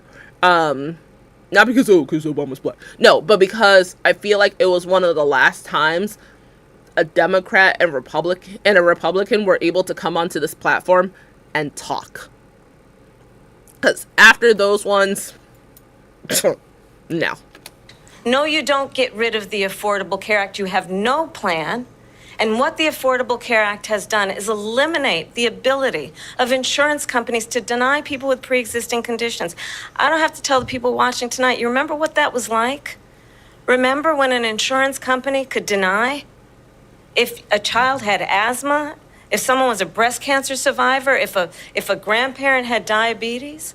And thankfully, as I've been vice president and we over the last 4 years have strengthened the Affordable Care Act, we have allowed for the first time Medicare to negotiate drug prices on behalf of you, the American people. Donald Trump said he was going to allow Medicare to negotiate drug prices. He never did. We did. And now we have capped the cost of insulin at $35 a month. Since I've been vice president, we have capped the cost of prescription medication for seniors at $2,000 a year. And when I am president, we will do that for all people, understanding that the value I bring to this is that access to health care should be a right and not just a privilege of those who can afford it. And the plan has to be to strengthen the Affordable Care Act, not get rid of it, pass his prologue in terms of where Donald Trump stands on that. I want to move to an issue that's important for a lot of... She made a mistake. Number one, John McCain fought Obamacare for 10 years. But it wasn't only him. It was all of the Democrats that kept it going. And you know what? We can do much better than Obamacare, much less money. But she won't improve private insurance for people, private medical insurance.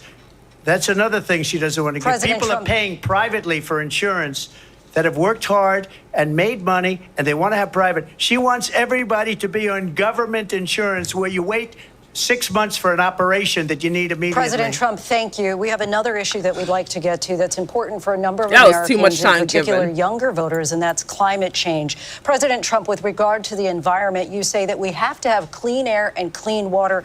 Vice President Harris, you call climate change an existential threat. The question to you both tonight is, what would you do to fight climate change? And Vice President Harris, we'll start with you. 1 minute for you each. Well, the former president had said that climate change is a hoax. And what we know is that it is very real. You ask anyone who lives in a state who has experienced these extreme weather occurrences, who now is either being denied home insurance or it's being jacked up. You ask anybody who has been the victim of what that means in terms of losing their home, having nowhere to go.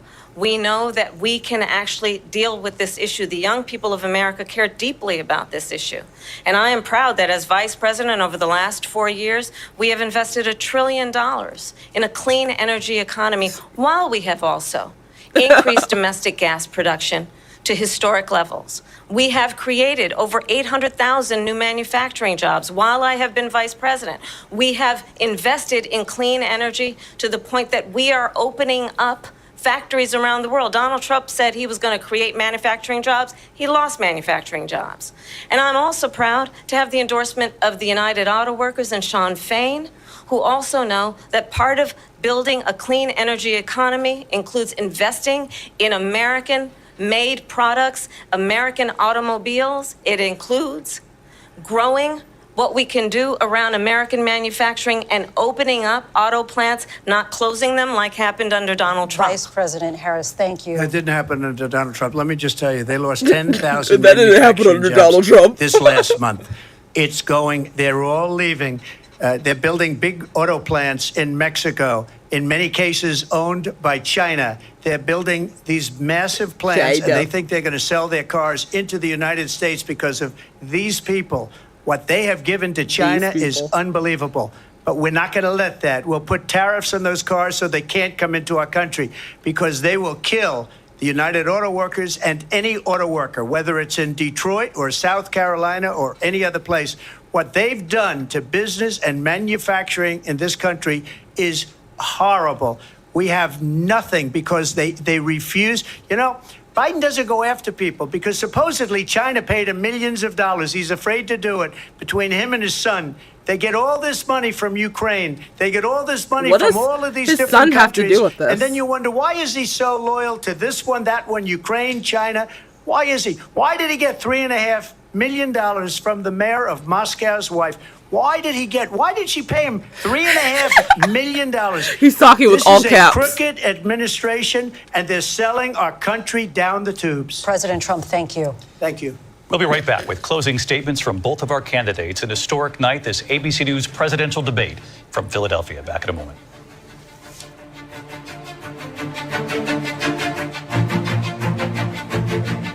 The ABC News president.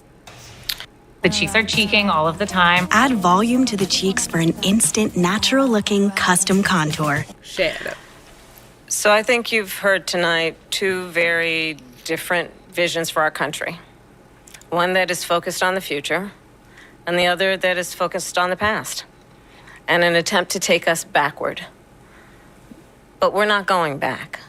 And I do believe that the American people know we all have so much more in common than what separates us. And we can chart a new way forward. And a vision of that includes having a plan, understanding the aspirations, the dreams, the hopes, the ambition of the American people, which is why I intend to create an opportunity economy, investing in small businesses, in new families, in what we can do around protecting seniors, what we can do that is about giving hardworking folks a break and bringing down the cost of living. I believe in what we can do together that is about sustaining America's standing in the world and ensuring that we have the respect that we so rightly deserve, including respecting our military and ensuring we have the most lethal fighting force in the world.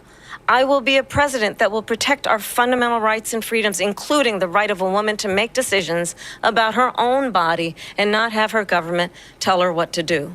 I'll tell you, I started my career as a prosecutor. I was a DA, I was an attorney general, a United States senator, and now vice president. I've only had one client, the people.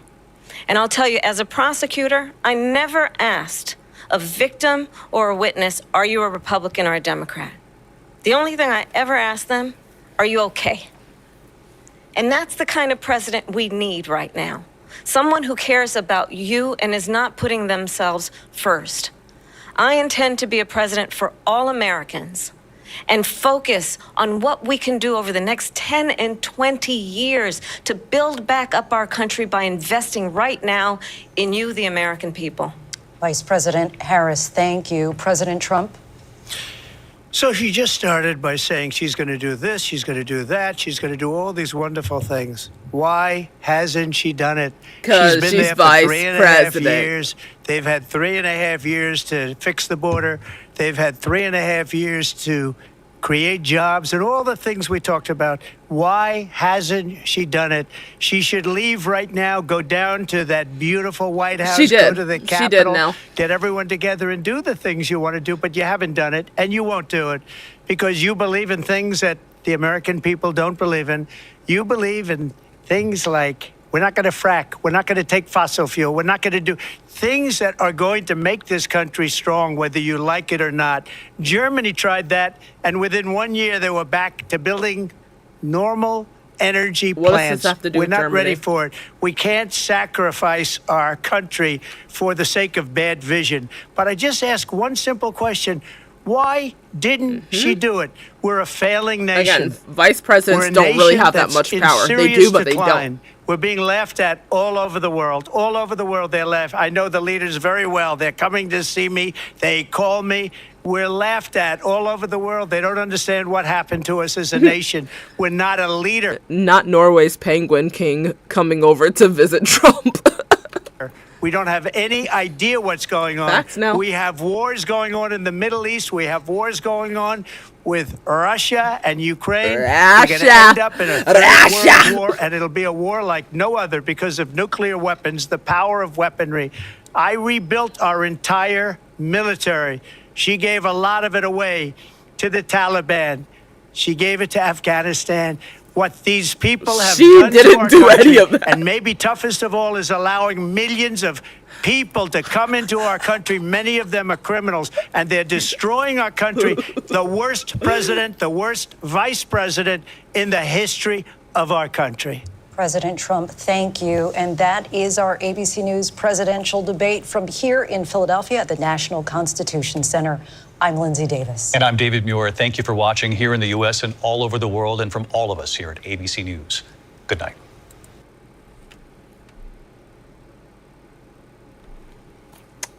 All right. That was our 2024 presidential debate between Donald Trump and Kamala Harris. What are our closing statements? What are our closing thoughts? I, for one, feel like there's so many other things that should have been, not so many other things as if these things shouldn't have been talked about, but there should have been a bigger emphasis on certain topics. He is very disrespectful now. I completely agree. I completely agree. So we need to do it. Here's what I can promise you, and here's what. That's so. It's sad how true that is. Like, I agree with you now. Not Stream Elements wanting to give their 2 cents also. And I think I said this to Nell as well. I'm pretty sure I did. I wish that the time that we knew Trump wasn't going to do this. I wish the time that Kamala had to respond to so many of the questions being asked, or at least wanting a response, I wish she was more selfish with her time. Yes, definitely call out the other side if they did something wrong, especially during their presidency, and prove that you're going to do otherwise. But be selfish with your time. Be more, okay, you got 2 minutes. Let me tell you from A to Z, and then numbers, what I'm going to implement that relates to this question. I wanted from both of them, I wish that was the case, I wanted from both of them to do more, I'm going to be selfish and talk about me and less about you kind of thing. I think we probably would have gotten more maybe accurate answers from both sides if that was the case. I'll switch the moderators, ask them to answer the question, but no way. That's true now. I do think that would have, led to a potentially unfair amount of time. But either way, they gave him an unfair amount of time every time he was able to overtalk them and keep on going. But the one time Kamala was literally like, I have 2 things I want to respond to. And they're like, no, sis. But they gave him so many opportunities to overspeak that infuriates me. They should have had a shot collar on. No. Bad dog. Bad. Just right. And this is one of those moments where it's not even a, like, he's disrespectful because he's Republican. No, because there have been credible Republicans that have been in positions of power in some way, where they're not nearly as disrespectful as he has been. I wish from the Republican side we can see more emphasis on the Republicans that, it's sad to say, but just aren't disrespectful. It's one thing if we disagree, and it's even a thing if it's something strong that's a really like, ooh, yeah, we don't vibe with this. But the energy that you put also into speaking on things matters so much, especially as the representation of the United States. It's just really sad. He's disrespectful to anyone who doesn't worship him. Yeah. And you know what? One of the things that I respect about Harris is that in, oh my gosh, I think it was one of her rallies. Don't quote me on that because I might be wrong. But nonetheless, some type of public platform, she was like admitting, like, maybe it was an interview, I don't know, but she was admitting, like, some people aren't going to vote for me. Like, okay, fair enough, kind of thing. She was very like, regardless of if you're going to vote for me or not, if I become president, this is what I still want to do for you. But Trump is very like he's just a bully. And we don't need a bully as president. It's one thing to come across as strong and confident and sure of yourself. Sure, we need that energy as a president. It's one thing to come across as that. It's another thing to actually be directly disrespectful. And that's regardless of either Democrat or Republican. I wish she said some more things she had planned country when she had time to speak, but I also think she did a good job of trying to bring him down. Yeah, no, I agree. That's why I say, like, I wish she used her time more selfishly before the time that she had. There are areas where I think she could have done better at, but hey, also, this is her first ever presidential debate that she had, like, barely any time to prepare for. I do give her credit for how much she was able to just adapt. Like, yep, all right, for such a short amount of time. She was not given the same amount of time as Trump was, which is why Trump should have gone out of his way more to do more of his own fact-checking. But okay. I just feel like overall Kamala clearly won and did really well. Yep, I feel like she did good. She did a good blend of speaking of what she will do to better the country and responding to him, making it a good bait. I agree. Trump only speaks about millions and billions and immigrants. That's what Trump talks about.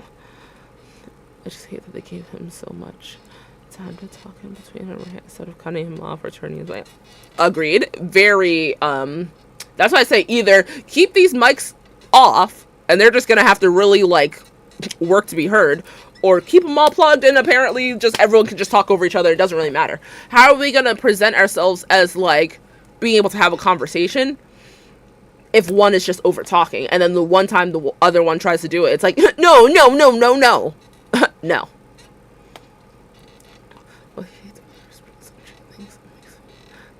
So that's why, like, when it came to past debates, like, without Trump, when it came to past Democrat versus Republican debates, it was so, like, the emotions I had watching those are nothing compared to the emotions I have now watching these, in the sense of what I got annoyed of back then is nothing compared to what I'm annoyed about currently. It was so much better watching them in the past. Do to bring better the country instead. Yes, I agree. Yep, she has been the only one so far to speak on a ceasefire. Like, she has to... Unfortunately, with being an American president, you have to be a person that's, like, in support of Israel in some way. Whether we like it or not, that's the case. With that being said, the fact that she's able to be, like, cease fire save these people. She's probably limited on how much she can say on that. And I'm not saying that as if to defend her. I would have said that on either side. But it's just... There wasn't... Yep. Like, why was he bringing Russia into the chat when Russia isn't in the chat? Yeah.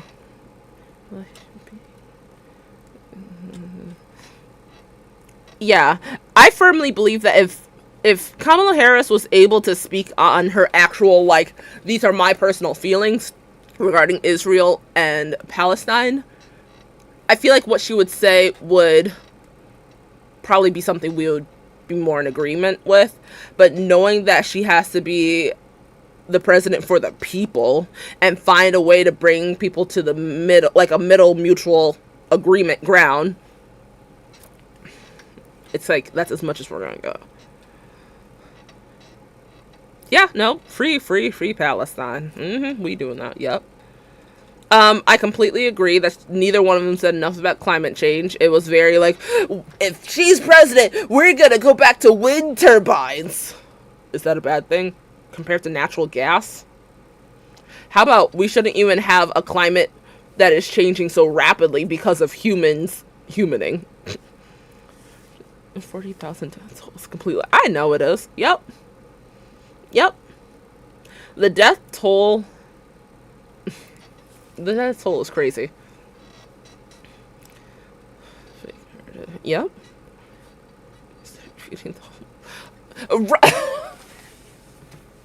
Oh no, not feeding homeless. Oh my gosh, that's so bad. Like, how dare she think about feeding the homeless? Oh no, how dare she tries to be a productive person for people.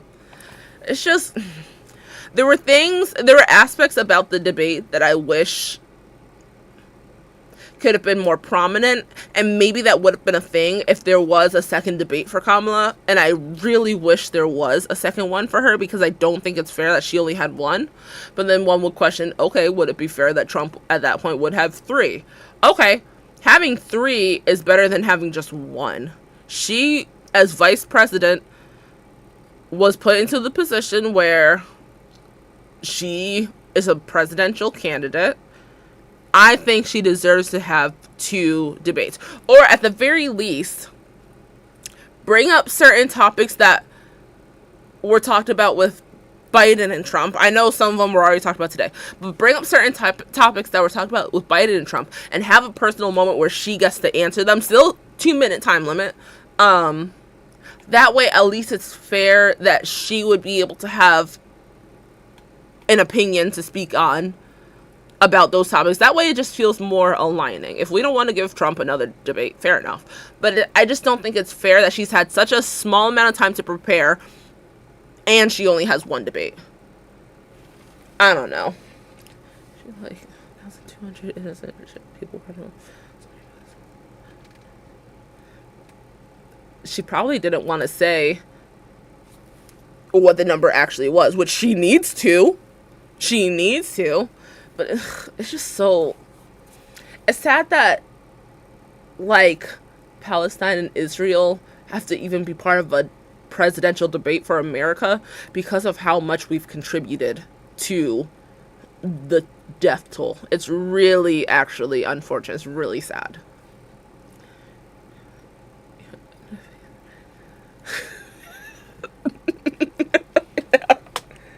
Yep. Yeah, I do agree now that this one was better than the Biden versus Trump debate. I do super agree with that. I feel like I almost want to rewatch the Biden and Trump one, because I wanna try to see if Trump overtalked the moderators as much as he did this one. I know he did at some points, but I just want to see if he did it as much. It's just, I don't know. I'm happy I was able to rewatch this. I took a bunch of notes from when I watched it live. I took a bunch of notes to talk about it in my English class, so she wanted us to take notes and talk about it. So I did take some notes down about, like, things that I liked that they both did, things that I didn't like they both did. things that I either feel neutral or like questionable about, my overall feelings on it. Overall, these are, not to sound like a Trump mode, but these are some of the worst mods ever. Like, which sucks, because, like, they actually look like cool people. But these mods suck. As a moderator, you're supposed to have more control over the debate platform. You call the shots. I don't want you to talk right now. No, I am telling you, we are moving on. Make a Twitter post if you want to continue to talk about it, but we are moving on to the next topic. And maybe certain topics weren't talked about because of how much Trump would overtalk the moderators and let him talk over them. Just try to pull those both the moderators in this moment.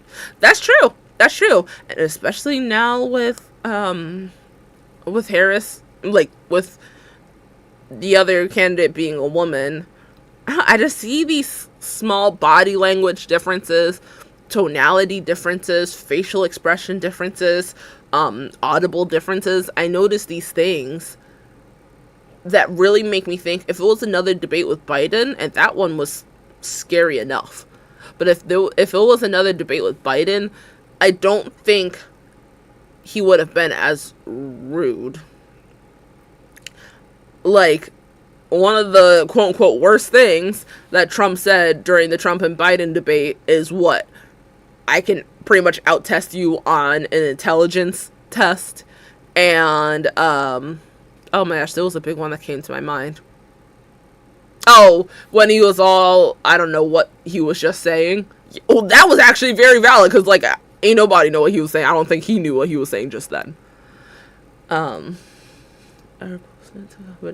I analyzed that Trump came from a place of misogyny with this one. Yeah! Thanks, Neil. The things that Trump said to Biden, and mind you, I'm not simping over Kamala just because she's a woman of color. I don't simp over politicians, period. Let's get that correct. I don't simp over anyone, period. But the noticeable differences between how Trump talked about Harris versus how Trump talked about Biden, when arguably speaking, Biden is way worse of a president than what Harris will ever be. The contrast between the two is so different. So what Trump presented to have more respect towards a delusional president than he does for a coherent vice president. And the main difference is, one is an old white man and the other is a middle-aged Black and Asian woman. You know, people are gonna think like, that's not what this is about. Don't make it about race, yada yada yada. Until you're that race, which most of y'all will never be, you will never know what it's like to be talked to differently when you know exactly why you're being talked to differently. It's not something we're making up as a means to just like sympathize with me, like feel bad for me. No, it's just a fact. And you can believe it or you cannot.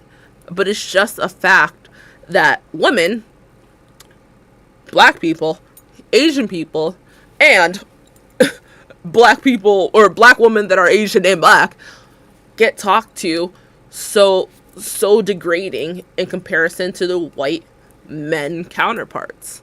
It's just a fact. And the more people want to get mad that, oh, they're bringing up race, they're making it a race thing. Don't get mad if race is talked about, especially when it's talked about by people discriminating against. Don't get mad that it's talked about in a country that claims to be a melting pot. How are we supposed to melt in this pot when we keep getting lifted out of the pot? Please tell me how we're going to do that. Yes, race and misogyny combined. And she is significantly younger than Trump. So I'm not going to say, oh, young Black woman. But she's like middle-aged. She's what, like 50-something? How old is Kamala Harris? Let me see. How old is... So Trump is 78 years old. She is 59 years old. So she's like 20 years younger than him. That's significant. That is significant. She didn't come from wealth. He did. He's a rich old white guy.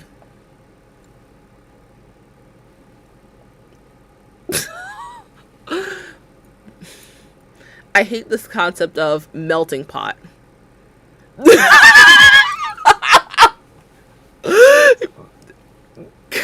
Kamala is younger than dad and grandma.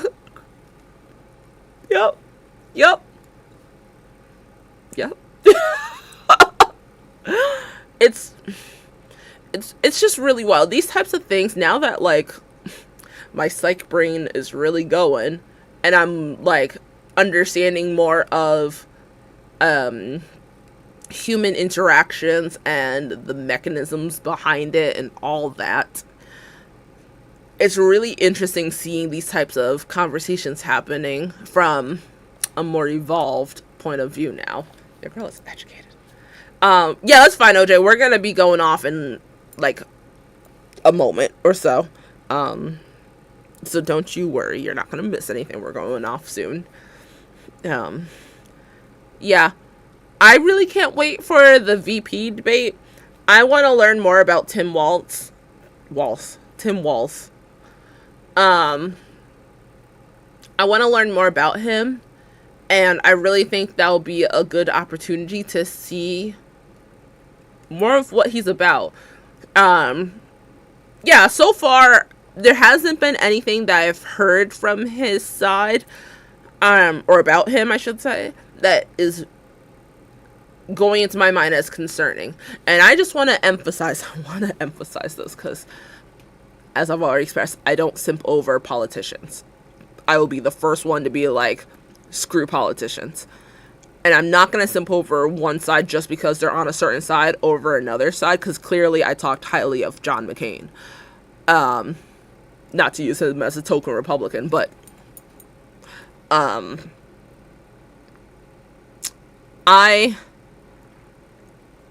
do I want to word it? Like,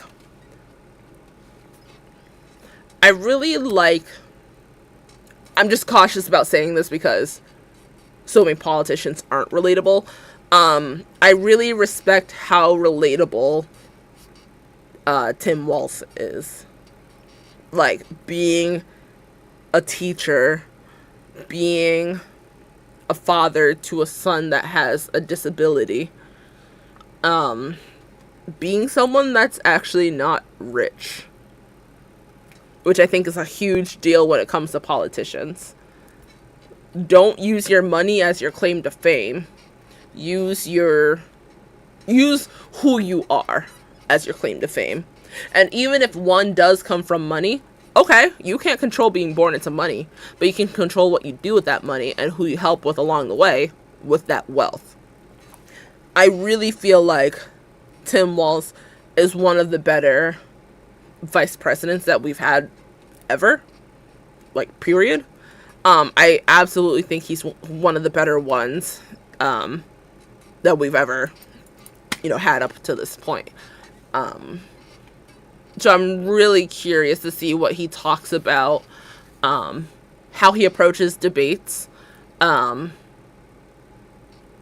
he talks against J.D. Vance.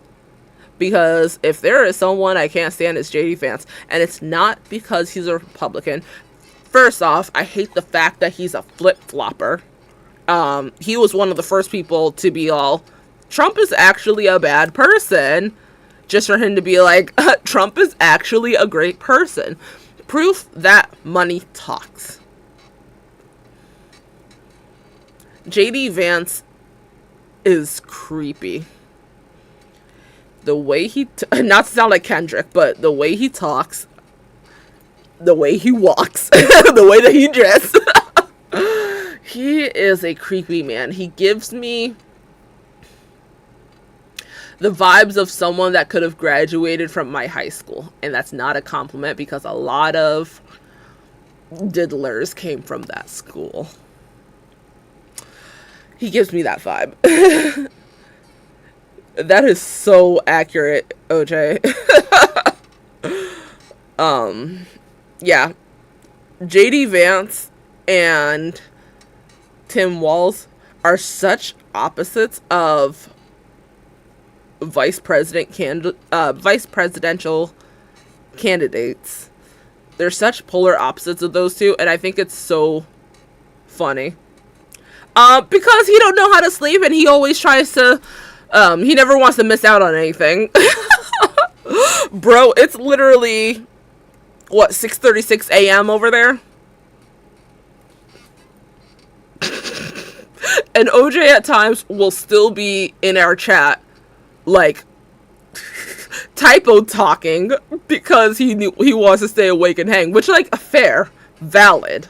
I'm happy you feel secured here, but bro, go to sleep. No, I promise we're really about to, like, head off. I'm gonna, what else is it showing?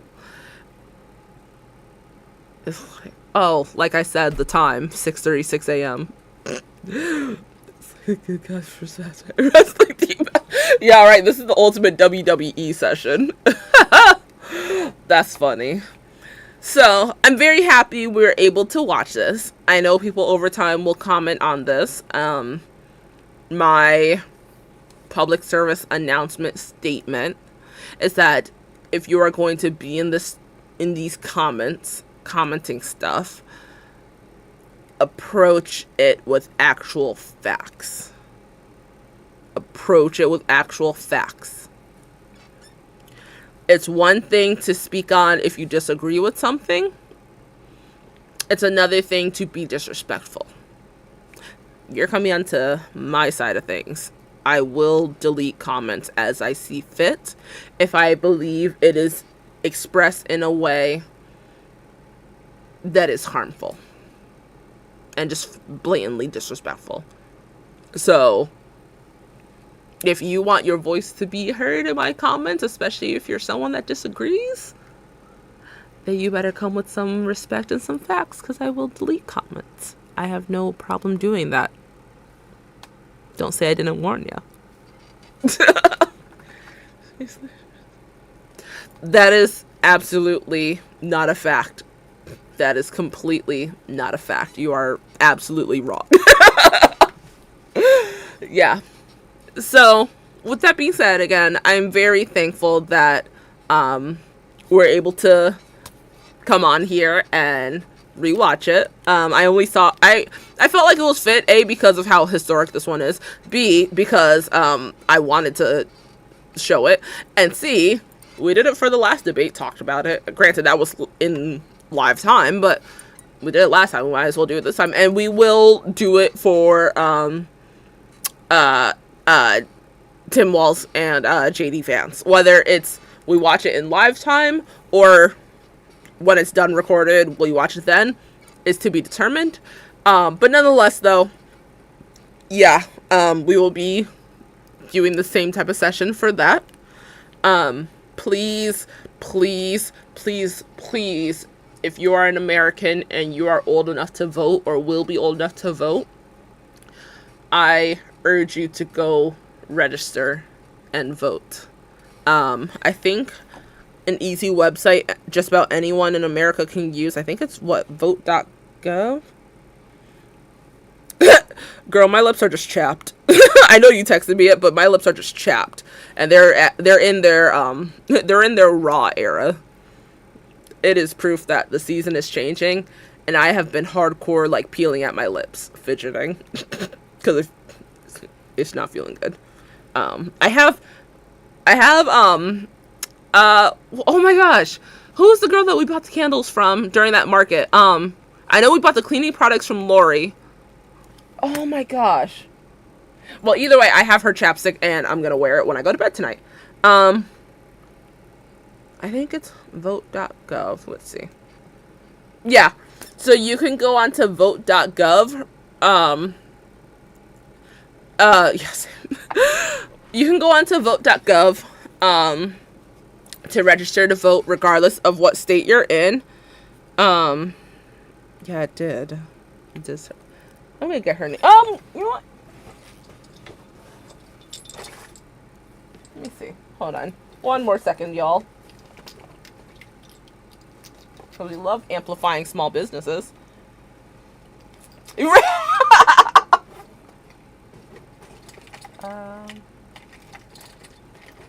And the air at work is so bad. Like, when I'm at work, the air is just pumped on so hot. Oh, here we go. Steffi. Yep. Steffi's lip balm. Woo! We love that. Yeah.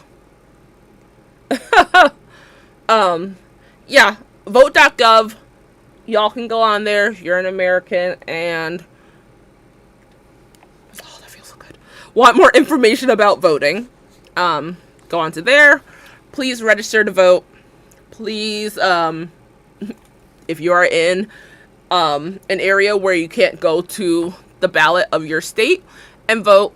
Yeah, I'm so excited for Friday the 13th. I might do my makeup a little hauntly. I don't know. A little spooky vibes. If you are in a state where you can't vote in person for the state that you want, please utilize mail-in votes. A lot of states allow it. Please utilize mail-in votes or early voting. Utilize those. I expect to see a bunch of people get out there and vote. This is a very, I know every year you're gonna hear it's a very important election, whatnot. If you are someone that, oh, I don't care about politics, respect the fact that you're privileged enough to not care about politics and how it affects you. Politics affects us every single day, and not like commercialized, oh, presidential debates. No, politics are so heavy in our lives in ways that, and this is all around the world. Politics are so heavy in our lives, more than you realize. Yeah, true. We are 42 minutes into Friday the 13th. Oh gosh. Oh, I can't wait for fall to start. I'm in my fall mood right now already. Anyways, yeah, utilize Google being free and make sure you are registered to vote. All states have deadlines to register to vote, so make sure you are registered within those deadlines, or before those deadlines, I should say. Yeah, utilize other aspects of voting. Don't be that person that's like, I couldn't go out and vote because whatever. Early voting, mail-in voting, there are other means. So please do that, y'all. Please do that, y'all. If you're not going to vote for yourself, vote for someone that you care about, because again, we are all heavily impacted by politics, and if we are all going to be united in the states of America, then we should kind of, I don't know, vote as if we care about each other. Okay? Please, thanks, appreciate it, awesome. So, I will be on tomorrow. Sheesh! Dang, okay, rounds of applesauce to you. That's awesome. No, genuinely, that's really cool. I wish I could have more of an expression, but this, I'm not even trying to sound funny. This debate wore me out. It wore me out the first time watching it, and it wore me out again today. Like, I'm so drained. It really wore me out. Like, I feel like, yo, I really feel like I just did a workout. Yes, I will be on tomorrow. What am I doing tomorrow? Yeah, see, what is your plan? I don't know. I will be on tomorrow. I think since that is a 2-hour stream, slash shorter than not stream, I think I will be, just gameplaying, doing a couple hours of gameplay. I'll be on tomorrow night. If I get out of work on time, I'll be on at 9 p.m. If I don't get out of work on time, then I'll be on closer to 10 p.m. I will make a post on my TikTok / other social media sites that y'all have me on. I will make a post when, you know, I'm thinking about like, okay, yep, I'll be going live around this time. I'll also make a post about if that time changes. Saturday will be an earlier vote. Why, you may ask? Because your girl is going to the Renaissance Fair. The Renaissance Fair is going to be a fun time. So that one will be a live where I'll probably go. Okay, I know it's kind of early, but please just join. I'll probably go on at around like 10 a.m. This Saturday, I guess it's like a very 18 and up night where like, or maybe 21 and up night. I don't know. But nonetheless, a night where it's very, like adult humor. Haha. That wasn't the reason why I was going Saturday, but hey, I'm going anyways. I appreciate y'all queens. I appreciate y'all so much. Gameplays are so fun because I love being trashy in my lives. In my gameplays. In life. I love being trashy. So I'm going to the Renaissance Fair. I plan on getting at the Renaissance Fair probably somewhere between like 2 p.m. to 4 p.m. time, because the fun times start closer to 6 p.m. But you can, as long as you're already there, you can just stay longer. So on Saturday, it'll probably be like,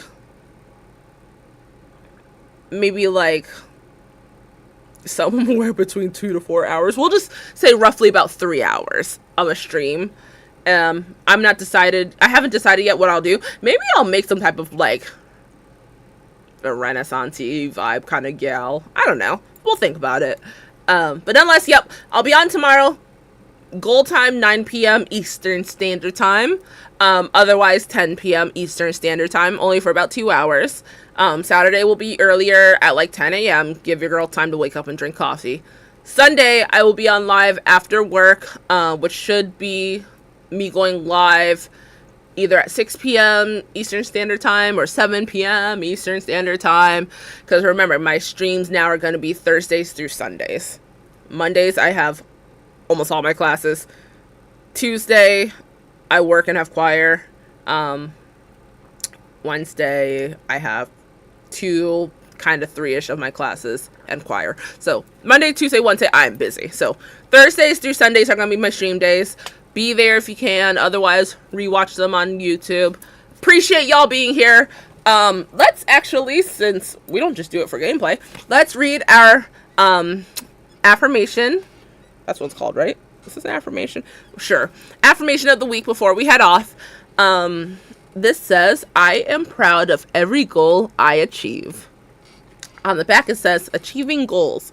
We all have goals in life, some short term and some long term, some big and some small. At the end of the day, spend a few minutes reflecting on the goals you have accomplished or worked towards. Don't just focus on the big goals. Consider the small ones as well. By making this a daily habit, you will see how much you are able to achieve over time and gain confidence in completing future goals.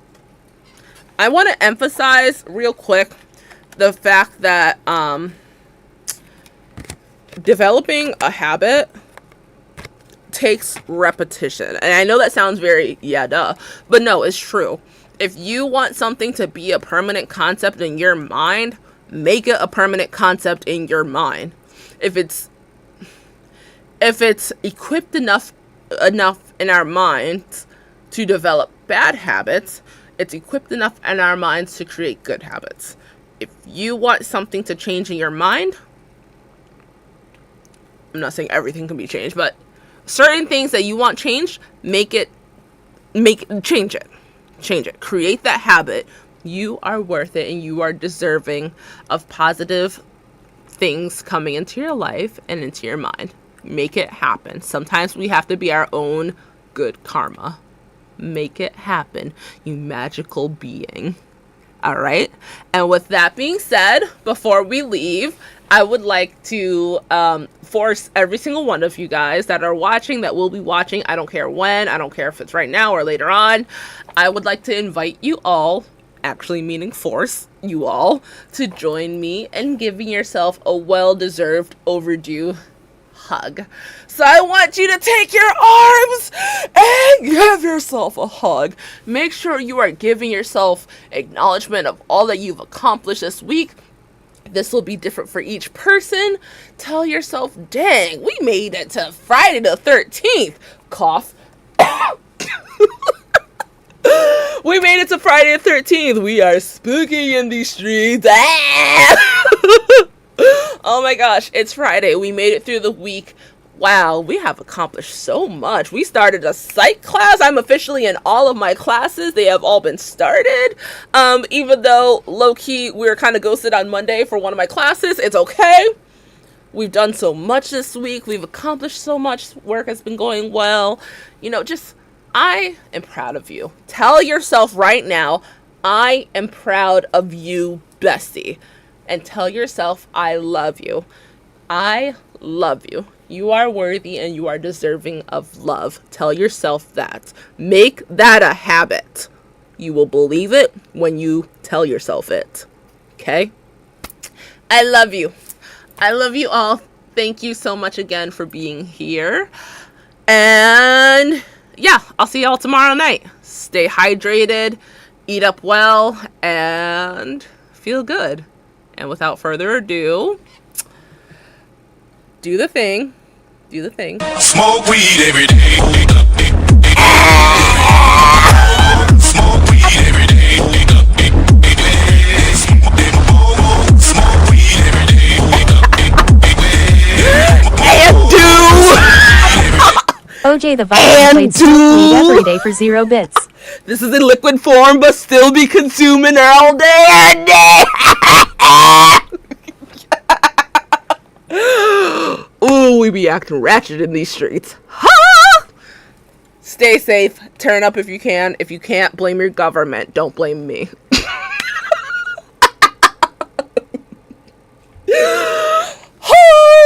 All right, y'all. See y'all tomorrow night. Make sure you follow me. There's really no reason why you don't follow me at this point. Loser. All right. See y'all later. See y'all tomorrow night. Happy Friday the 13th. Boom. Hey, maybe we should make a spooky gal for Friday the 13th and play her some. Right? We're gonna do that. Okay. We're gonna do that. All right. Bye. And thank you.